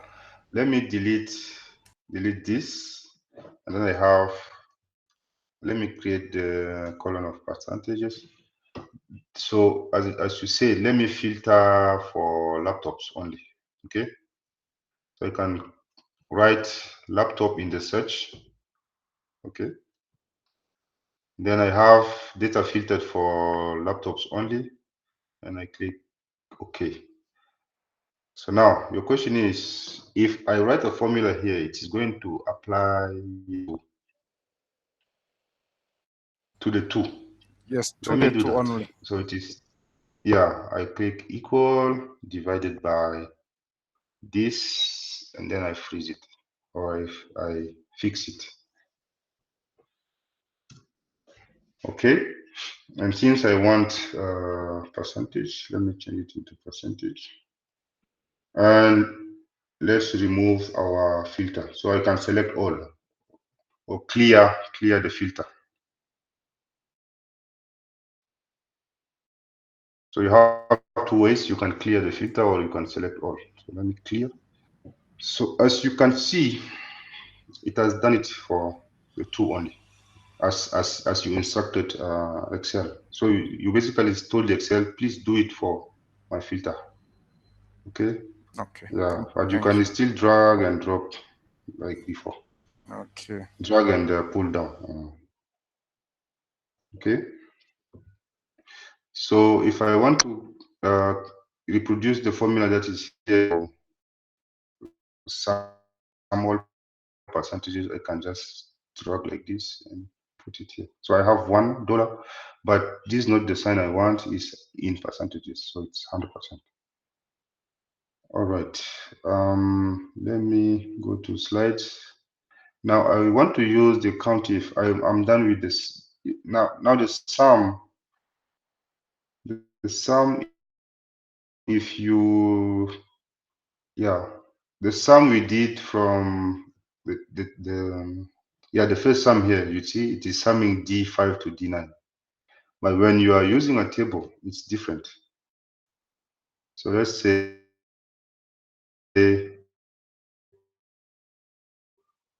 I want to sum this and touch the table. You know, it is becoming table, you know, yeah. And in bracket, I have amount. So if I do is equal to sum, and I highlight this, you see, table 2 amount. It means that I may have not renamed my table. Let me go check again the properties of my table. So I'm going to click on if anywhere on the table and then go to the table design. So if you click elsewhere, you are not going to see that menu. If you click on the table, it appears. Okay, you have menus like this. If you're not doing a particular thing, like when you're doing a pivot table, something appears. So now I want to know whether I change the name. So I did not. My table is named table 2. I'm going to call it TBL sales. So and hit enter. Now if I come back here and I want to calculate the sum of this range of number, if I select everything, now it is saying that those numbers are coming from the entire table, right? And I consider the entire column called amount. I can even write it manually. So I can say sum, take the TBL, so it is listed as if it was an Excel function. You see functions and data. Okay. Then I can click on the name of my table. I open brackets. Once I open brackets, Excel is giving me the possibility of selecting an entire column or a certain row, like this row. Okay, then I can grab the column of regions. I double click, then it will be considered. I can close the square bracket. Yes, please.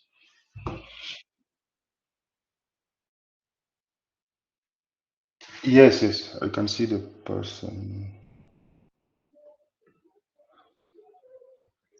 Yeah, done. Yeah, let me redo. So if you are summing wherever you are, you know, in the total sales. So I'm in another worksheet.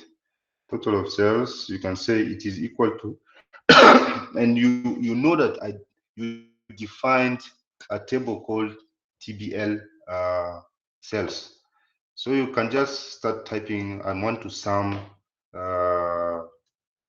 from the table of sales. So can you look? So when I write initials, initial letters of some letters, from when you type T and B, Excel is giving you things in the workbook that, be it formulas or data that have that name. So you can see that the table we defined is here, TBL cells. You can just double click on it. Now, if you open the square brackets, you see, Excel gives you the possibility of selecting amount or any other column coming from the table. You can even decide to write it manually, or you just double click it, and then it comes, close, and close the parentheses and hit enter. So you are in a different sheet, but because you know the name of your table, you can reference it and be able to make calculations. Okay, you can say I want to calculate the total tax. Okay, then I do the same thing. So it is equal to sum of, so TBL, this is my table, and then I can just grab the tax variable and I close, tax, without even looking over there, without even checking, highlighting something. You just reference. You see how we moved from when we were dealing with, I want to collect, the tax rate from another cell. You can even decide to have this one as a table, and then be able to reference the tax rate directly there. But for you to do that, you have to.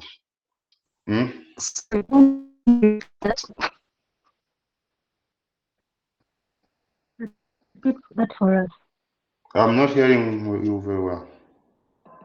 I said kindly repeat this process you're teaching us. Okay. Of Like opening a new sheet and then opening a new sheet and putting in these figures.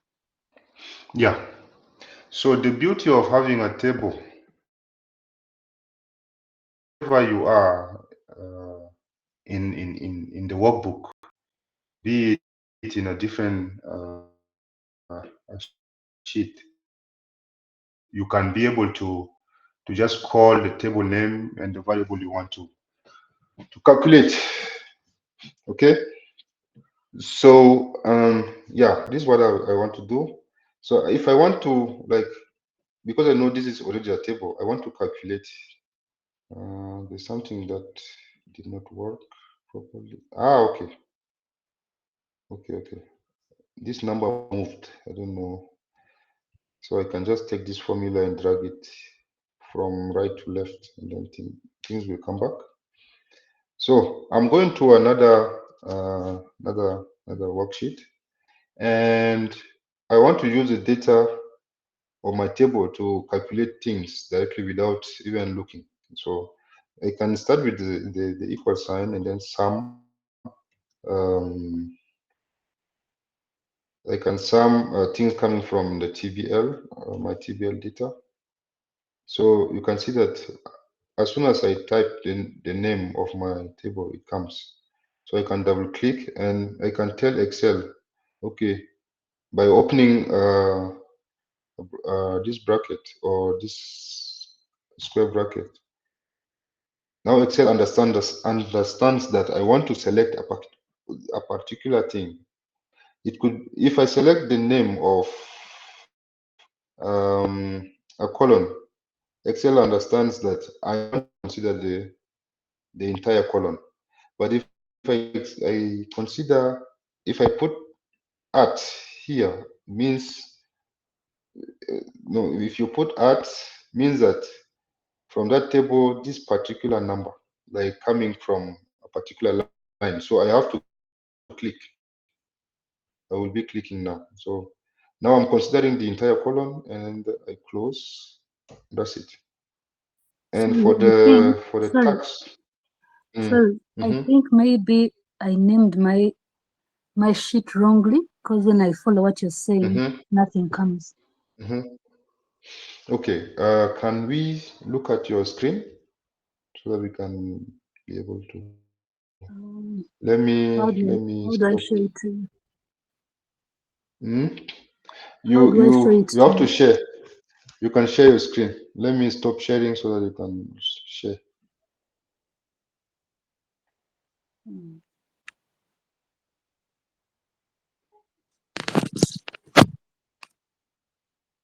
So the sharing button is between, you know, the sign of the icon of camera and the emoji. So in the middle, you see share screen.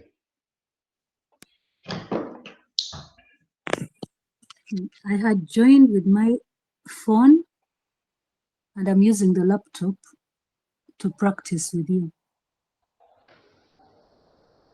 Sorry? I'm using my phone for the to hear to see what you're saying, and then I'm using my laptop to follow your steps. Ah, I see. Can you maybe use your camera on the screen? I don't know. So, okay, no problem. Let me show you where you can rename your Excel, Yes. or your table. Okay, it will Yes. be maybe easier for Easy. us Yeah. to. So I'm sharing again.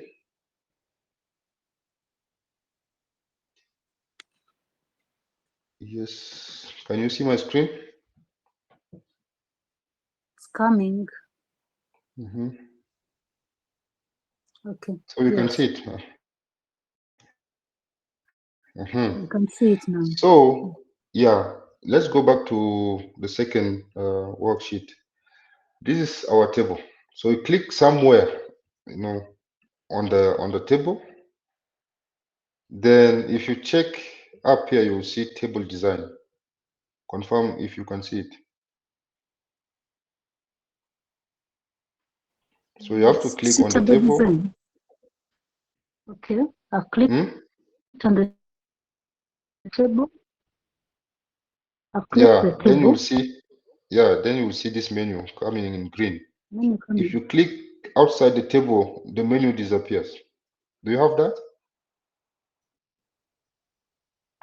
Nothing is coming. When I click inside, nothing happens. Okay, so you joined late. No, I was there from the beginning. Oh, okay. So we did something to convert our data into a table. I have the Let table. me. Up to the step of the table, I'm good. So now I don't understand. If you click, let's say you click on order ID like this, don't you see this menu?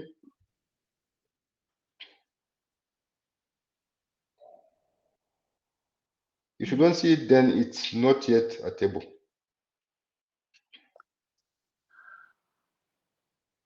It is a table because it looks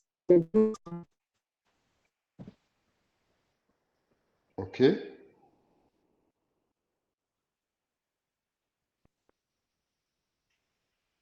Can you hear me? I can hear you. So Do you want if me to copy and paste like you did. No, you don't. You don't have to. Otherwise, I didn't want to like this. So I Okay. wanted just to tell you that if Mm, you have a range of data like this, mm. you can click on one of the cells and do Control T to build your table. Control T. If you are, yeah, Control T. What does it say?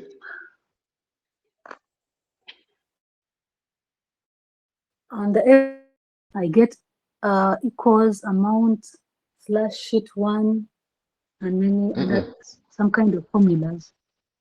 No. You see, you can highlight the entire range you want to transform into a table like this, or you can just click on one of the values or even the title.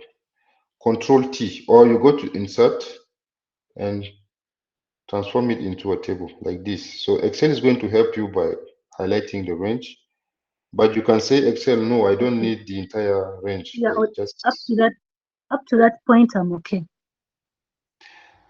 now I don't understand why if you click So on your there's a table, place you're that's not able up there, there to is see table, this. table name. Mm.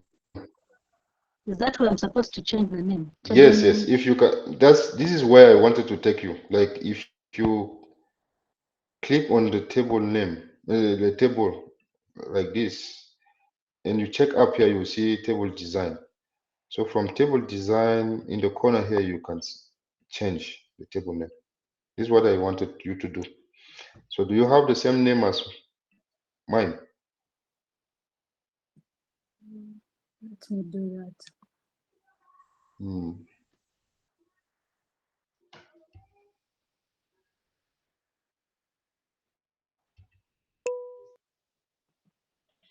Mm, Kamanzi?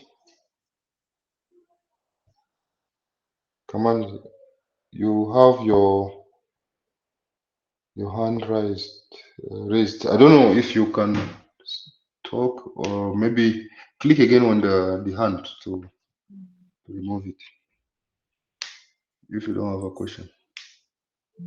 So when I try to change the name, I get like an exclamation mark saying the syntax of this name is incorrect.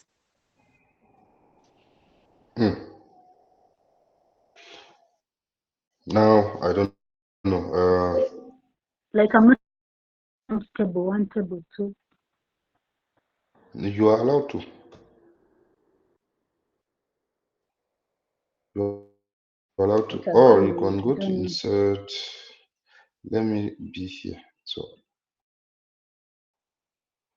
So the only space, and then you get this menu. If you don't get it, I'm not sure you are having a table. I'm not very sure you have a table. Then after clicking here, you can be able to see the name of your table. That's the only way. My table name is called table. I cannot change it. That's the problem. So call it table, and then we continue with that. You don't have to write exactly what I have. So for you, it will be equal sum, and then the table. Yours is like this table. No. And then Okay. Let me try this.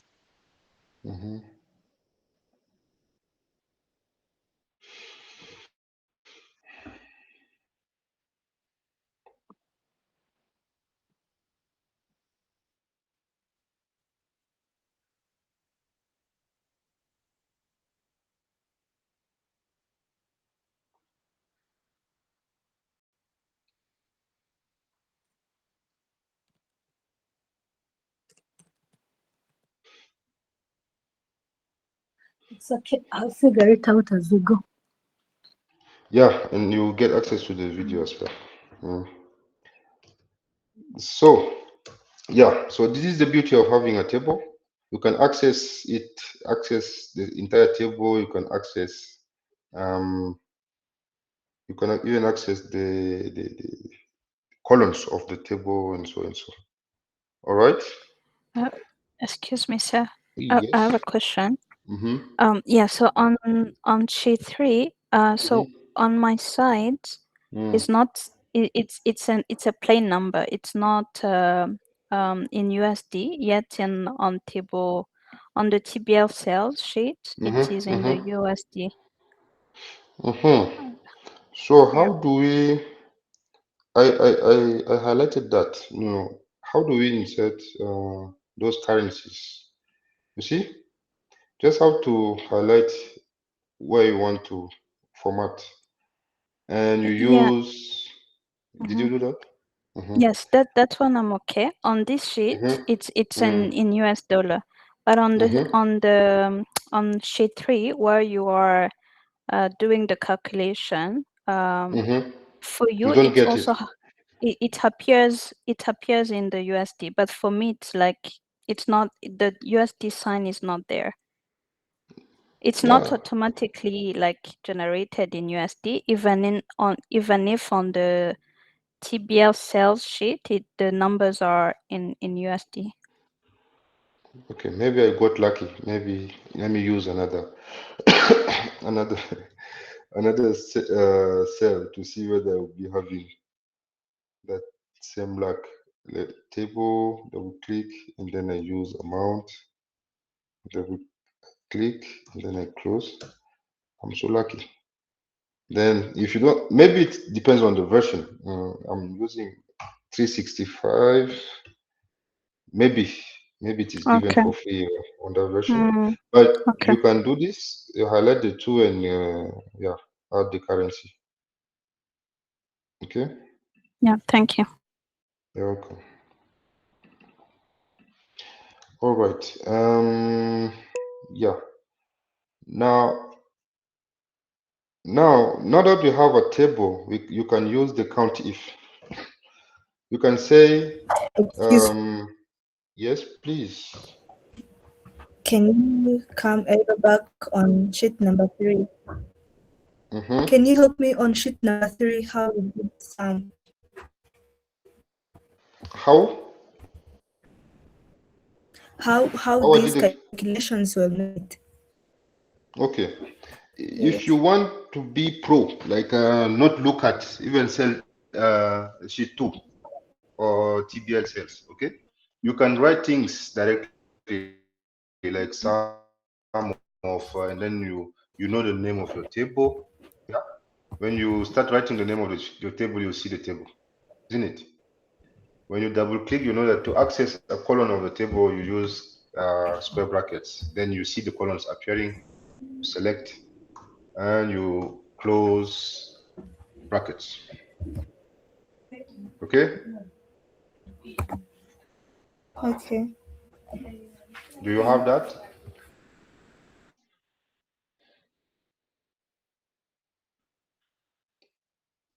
Hello? Did it work? I cannot hear you no more. Hello? Okay. Hi, it is not working. It's not working. So I think it is the same issue. Did you rename your table? Did you rename your table as TBL cells?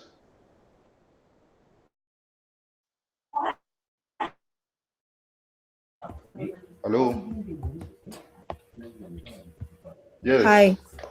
I mean, if you click on your table, do you see this table design? Table design. Like click on 240. Design. Like, do you see any No, table I'm design seeing appearing? it. Oh, wow. Are you able to share your screen? to share my screen. Yeah. Because now if we have two participants that who are not able to do it, then I assume that maybe a large number is struggling also with that. So let me stop sharing, and then you can share your screen so that I can have a look.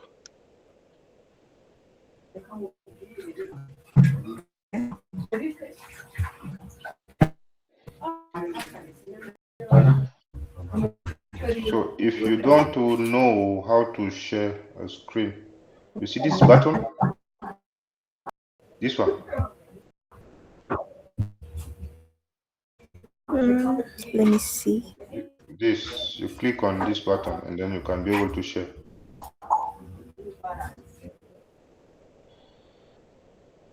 Okay. Can you see my screen now? Not yet. Maybe it is coming. We cannot see. Choose the window or maybe the entire screen.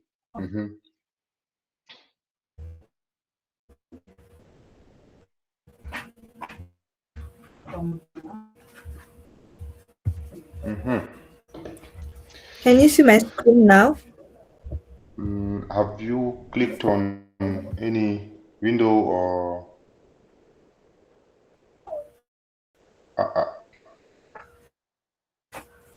I think no, we cannot see. Can you redo? Let me try.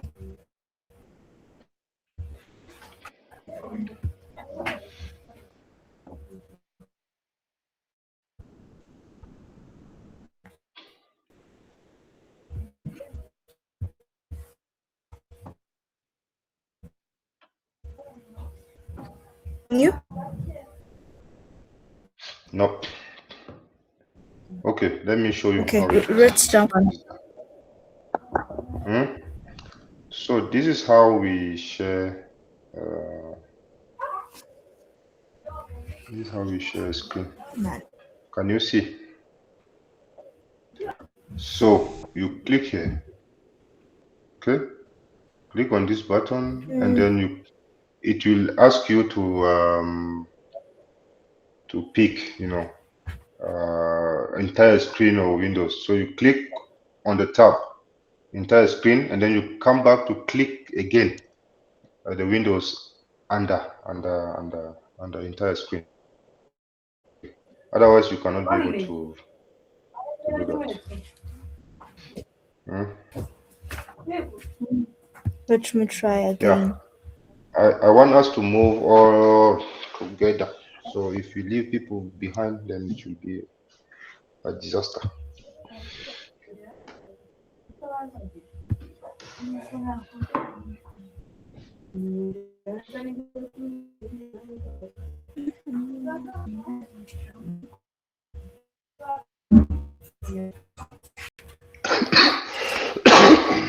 Sorry.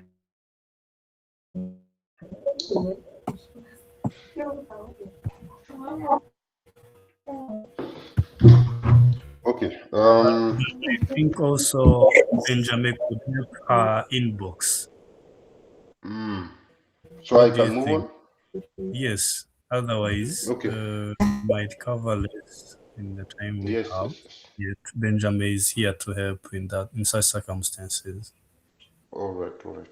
Thanks. Let me continue.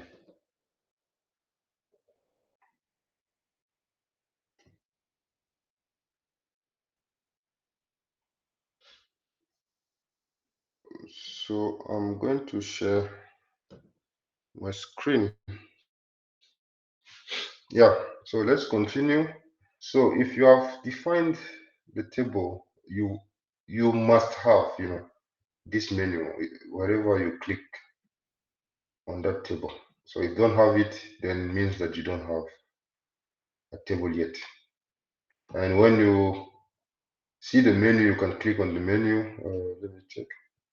Click, and then when you go to the left, one side, you're going to see your table name.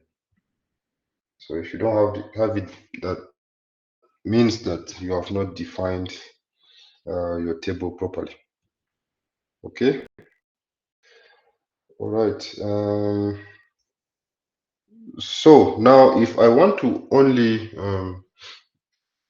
count the occurrence of east in my data, so this is just 5 data points. You will be asking yourself, why am I going? I can see it. You just have two east, 2 people buying from east, and I only have 1 person from south.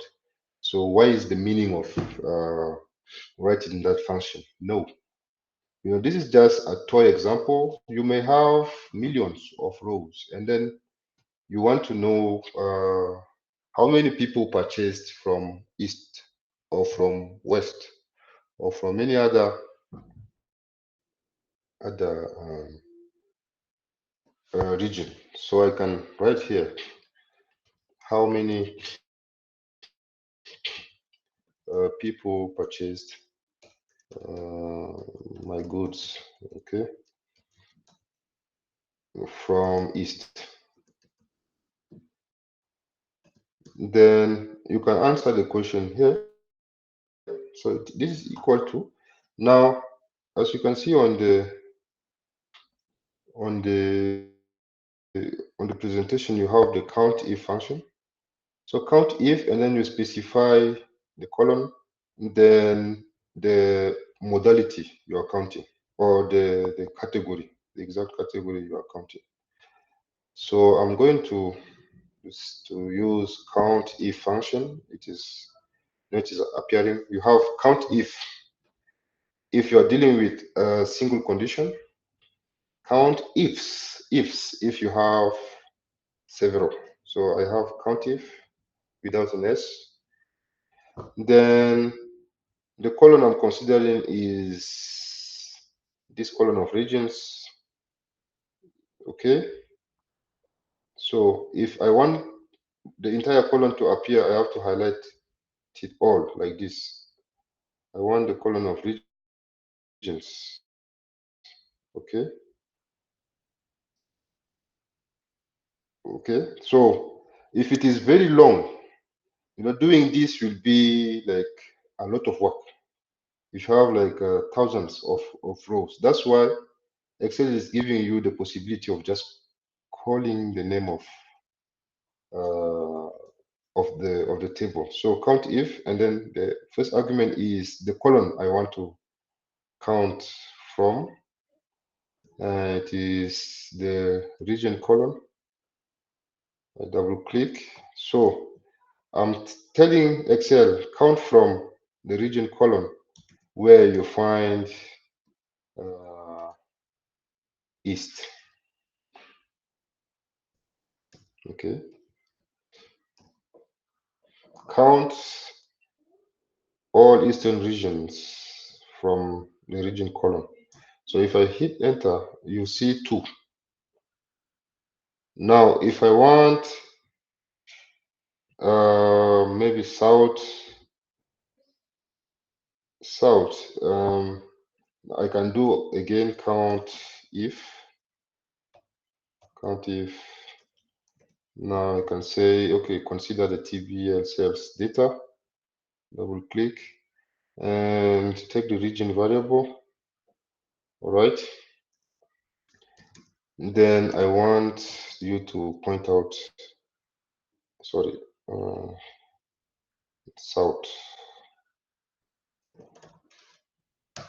Then, as you can see, when you go back to the table, you only have 1 occurrence here, south. Okay. So this is the column to be considered, and this is the region you have to count. Now, if I ask you, count how many times laptop is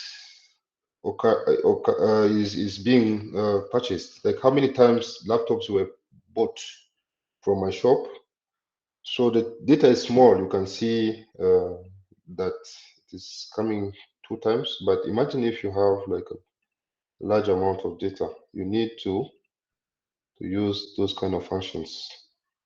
Number of laptops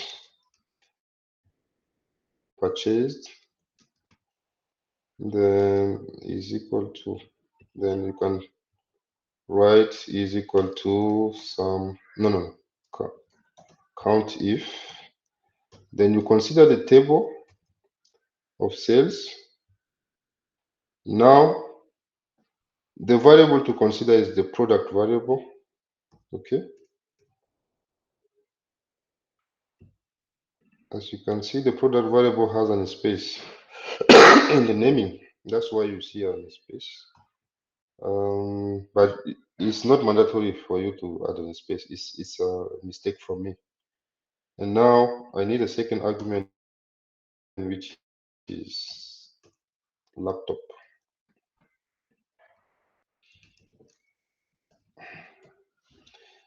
So it's not it is not case sensitive. So if you write laptop all in lowercase, it's not going to yell on you. If you write it the way it is, no harm. Okay. So number of laptops purchased is 2. So now you know how to index a colon and then count the, the, the, the, the occurrences of a certain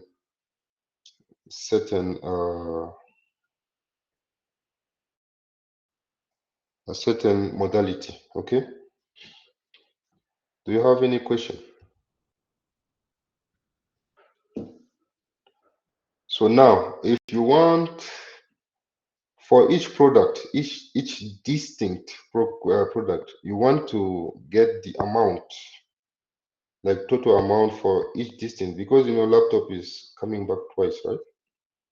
So what if I want to have for each distinct item here, get, you know, this, because laptop is coming twice, I want to sum up this amount and this amount and so and so. Now I can decide to do it manually like this, one by one. Like instead of region, I consider the amount table, the amount variable. But Excel has what we call pivots.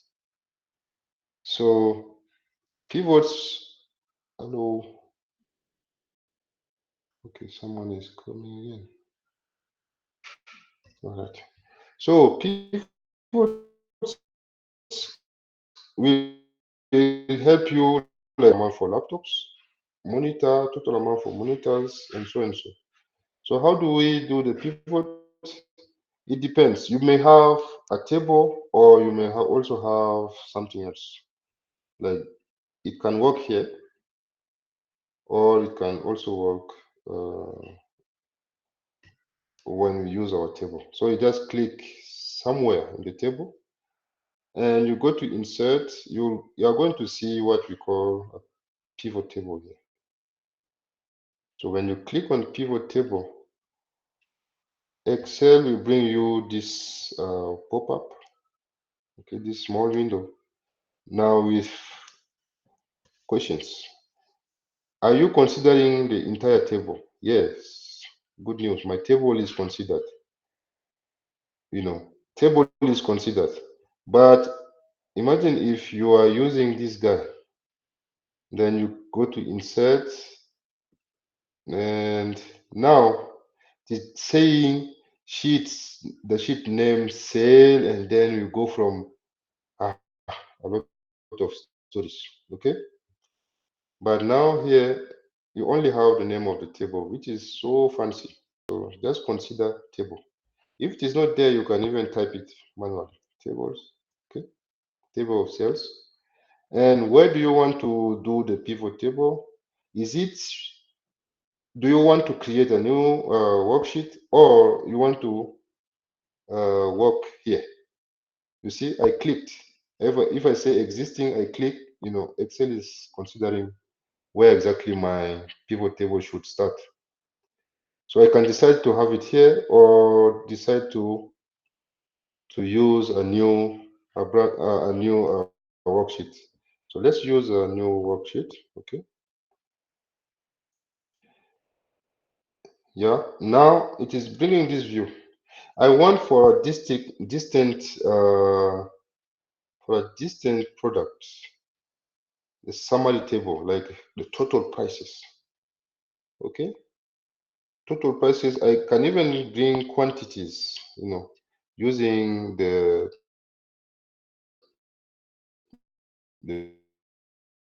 pivot. Now take the variable, product. It's just a drag and drop. I drag it from the list of variables you see, and then I drag and drop it under rows.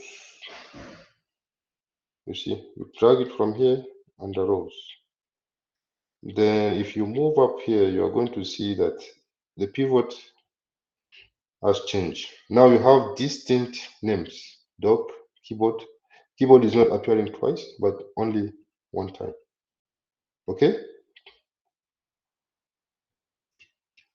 Now, if you want to remove it, you just take it back to where it was. You drag and drop it back, and then it disappears. You want to take it to the rows. Here it is. If you don't want the rows, you want it to be under columns. It's up to you. Okay. So me, I want it to be under to be row wise. And then how do we now calculate how many times those names are coming? You can drag any of the column names, any of them, be it order, region, even product itself. You can drag it and drop it under value. So now this is the quantities of my sales. So as you can see, laptop was sold twice, and the dock was sold once, keyboard once. The others are sold one. So I sold 5 items. Okay. Now, if I want to calculate maybe how do you call it? I want to calculate the total amount. So I can drag this to under value again. So now I have a second column. So for dog, I sold only one, and then the amount is what? 220. Keyboard sold one for $85, and laptop I sold 2. And now you were having 2 different prices, but now the 2 are combined, and it makes it 2,440. Monitor, I sold only 1, and this is the total calculated automatically from the pivot. Okay. So why do we do pivot, and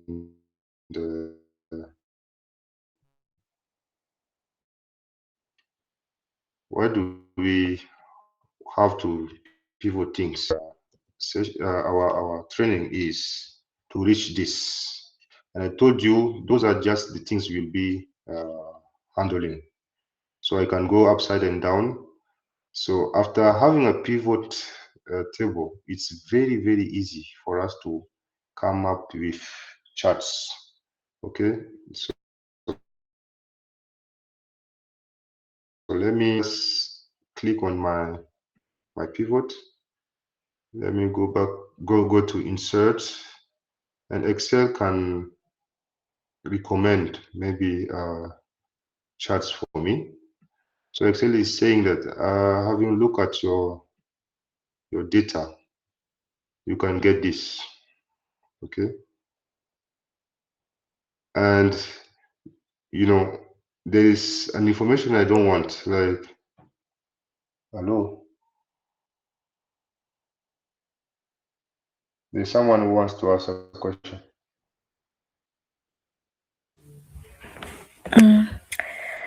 I get lost about calculating the count of product. Would you mind to repeat it again?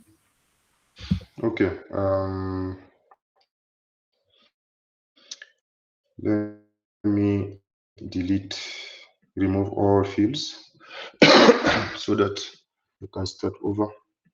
So when you click on pivot, insert pivot, you come, if you maintain the create a new sheet option, this is where it brings you. You have something like this, pivot one, and then you have a list of variables here. Are we together? Then now I want, if you take a categorical variable and you put it under rows, it is going to bring categories, like distinct categories. Okay. You know, in the data itself, you have things repeated. Laptop. But when you want to do the summary table, they come only like, yeah, they are distinct. So now how do we count the number of occurrences? Like how many times you saw doc in the data, how many times you saw keyboard, how many times? It's just a small data. Imagine we'll be giving you a big data with many columns, and then you'll be doing the same work, but the values will be, yeah, big counts. So how do we get, like, as a column, the quantities? Quantities is the number of occurrences. So you just have to take one of the variables, but I advise you to take like categorical variables or nominal variables with letters. It is detected automatically, you know.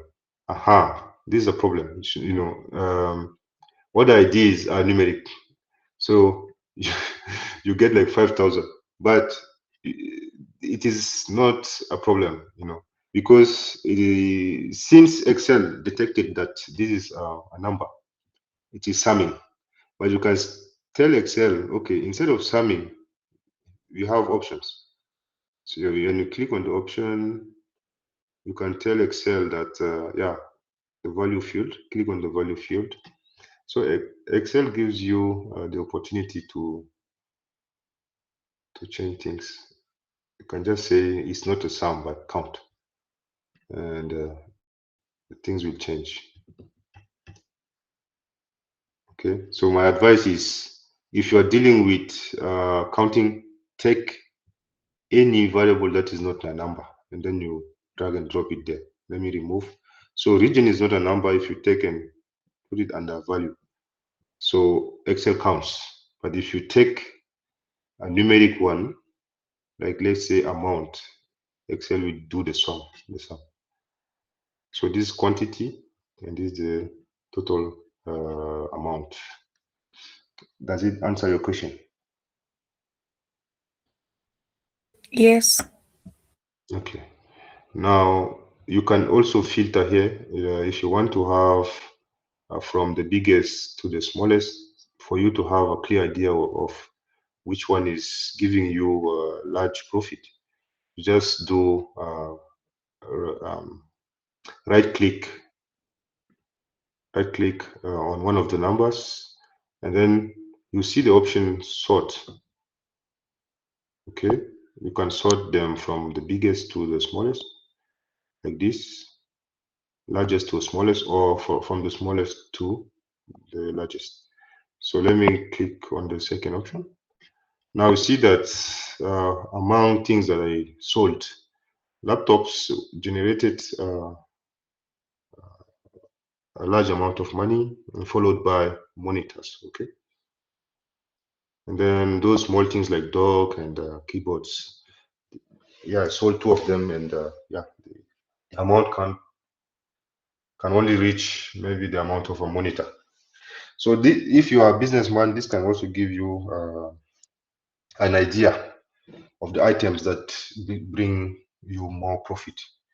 So maybe if you want to optimize the space in your store, so you can also, like, with those kind of information, know how to fill store with your goods. Okay, so this filtering also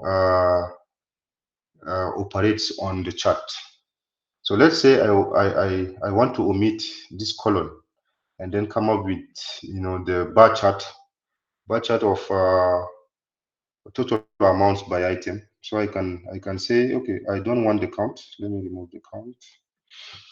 Now I have only total amount. I can just click anywhere on my what do you call it, my summary table, and then go to insert. So you can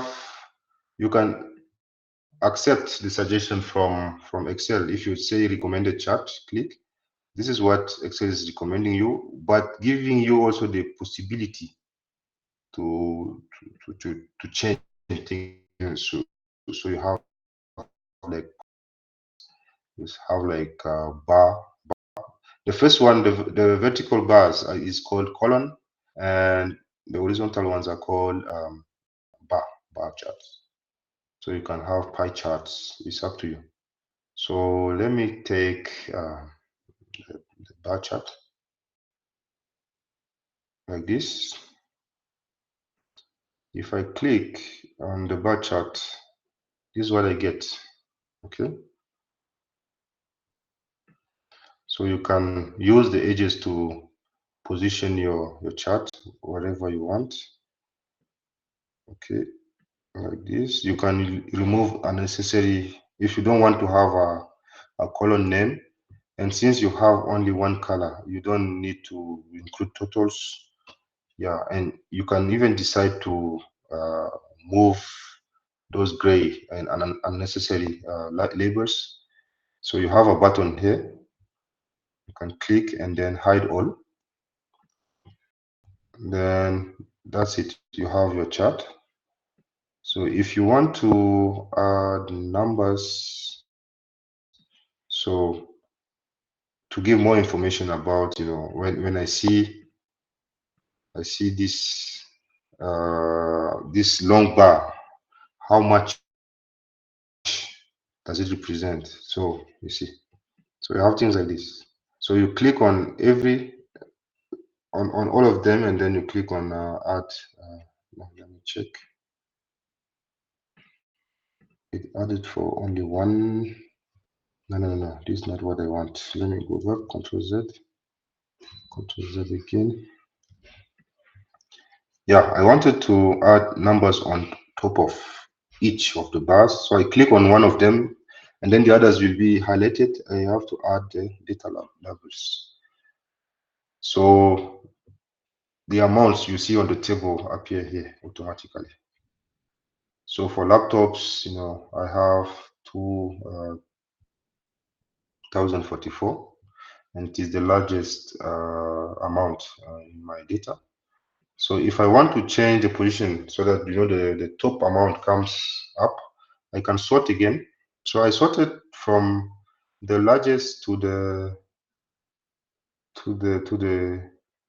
smallest. It gave me this. Now if I change things, so now from the smallest, so it is upside from down to up.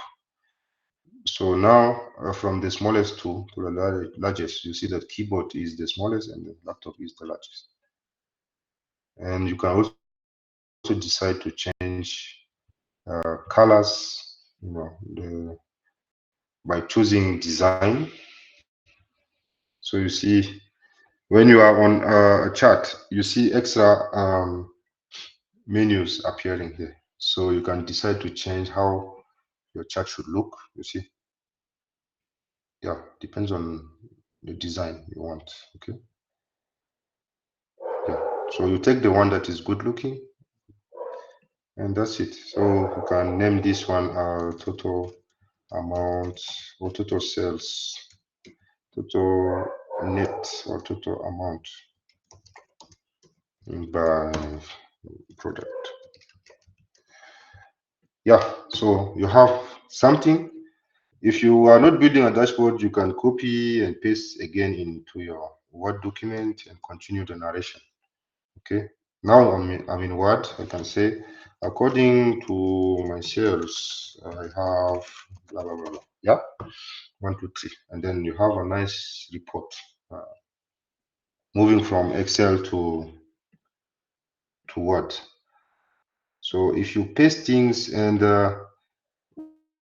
whatever you change, because it is in Word, whatever you change in Excel will also make the change in Word.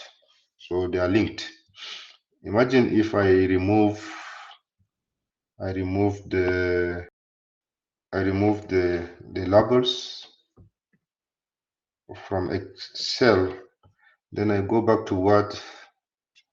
Oh, we should be doing it also. I don't know why. Normally they should also go. I don't know if I have to refresh or something. Yeah, but they are linked somehow. So maybe it takes time. I don't know, or maybe it was doing that in previous versions. Yeah, sometimes it does changes. So let me click elsewhere and go back again.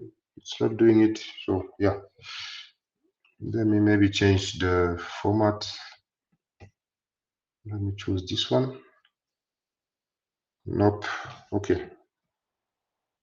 Now I don't know. It's not changing, but normally they are linked. It should be changing. So this is the end goal. So in this training, the end goal is to have visuals, summarize data, and yeah, this is just a test I'm giving you, and we are 4 minutes to 9. So I don't know if we can stop here. What do you say? See you.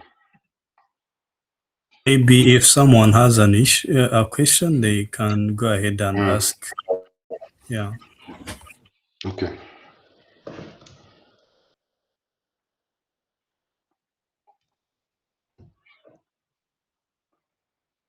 If there's no question, then tomorrow. Hello? Yes.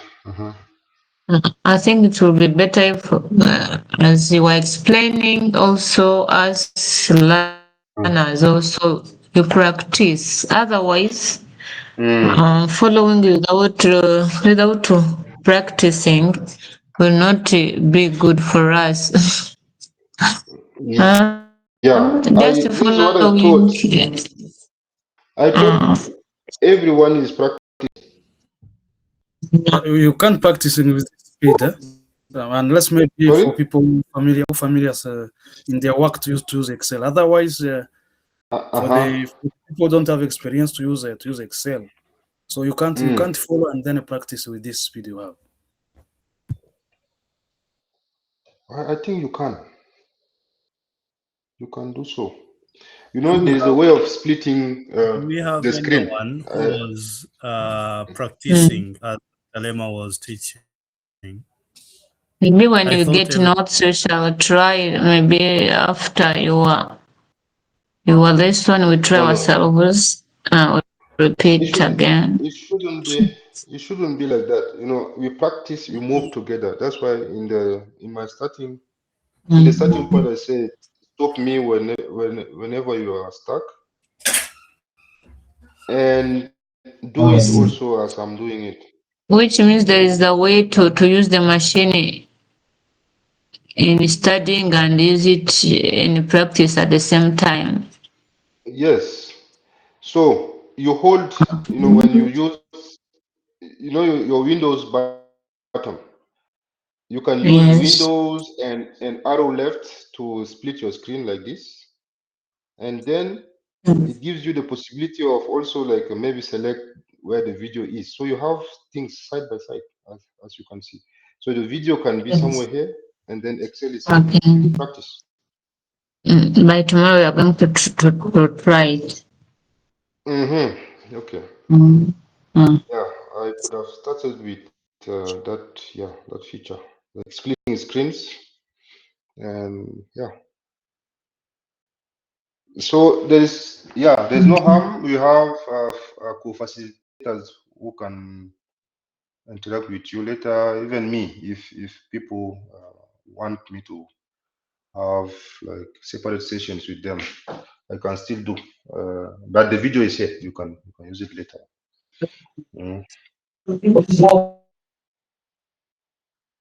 All right. Thank you very much for your attention, and I will, then on over to you for closing. Yeah, thank you, Dr. Lema. Thank you so much for the session. Now we are having, okay, maybe there are some people are being in the setting of learning online for the first time. So we will need to help them understand how it is done. So for those who are using Windows 11, let me show you something. Let me share my screen. Okay. So for those who have Windows 11, there is a way to automatically have double screen on your laptop. Can you see my screen now? Okay. So when you bring your cursor here, it gives you options.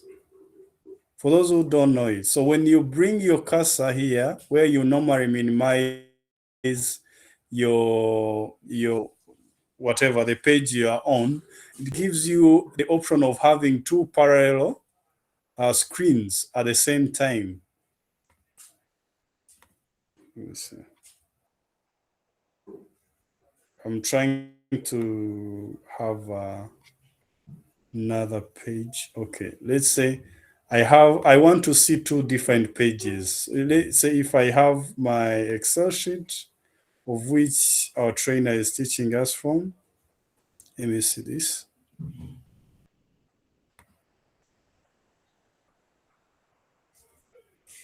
So it's easy for me to be looking at a screen of which the trainer is guiding us and are also doing the practice on the other side.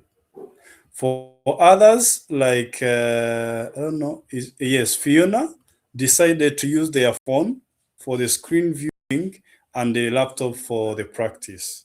But our expectation is that as we do the practice, as the trainer goes on showing you different things, you're also following not just by seeing what they are doing, but by moving with him practically.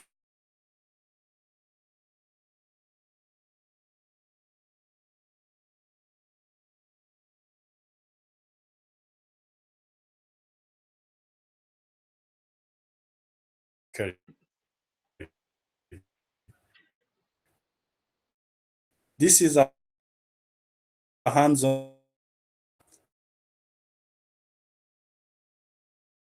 Expect everyone to be doing the same thing that the trainer is doing on their screen video. But please make sure that because that's why Dr. Lema was asking, are we together? Who is stuck? You can't be stuck from watching. You can't be stuck while watching. You be stuck while you're trying to do what the trainer is doing. So hopefully let's get arranged for tomorrow. We'll be ready to come into the session. You can go back maybe tomorrow, find a few minutes to go through the video once again, try to practice what the trainer showed us. And when you get into the day 2 of the advanced Excel, you are on the same page and also ready to practice as the trainer moves forward. Otherwise, it will take you so much time because you'll be waiting, being in the session, only watching, and then at the end of the session, you want to go back to the video and do what the trainer told you. That would be the most headache you can ever have in an online training. So we expect you to ask questions, raise your hand, and whenever you're stuck, you ask and the trainer guides you. When the trainer sees that it's better that the co-facilitator, Benjamin, helps you, then Benjamin takes over. You have a phone call as he guides you through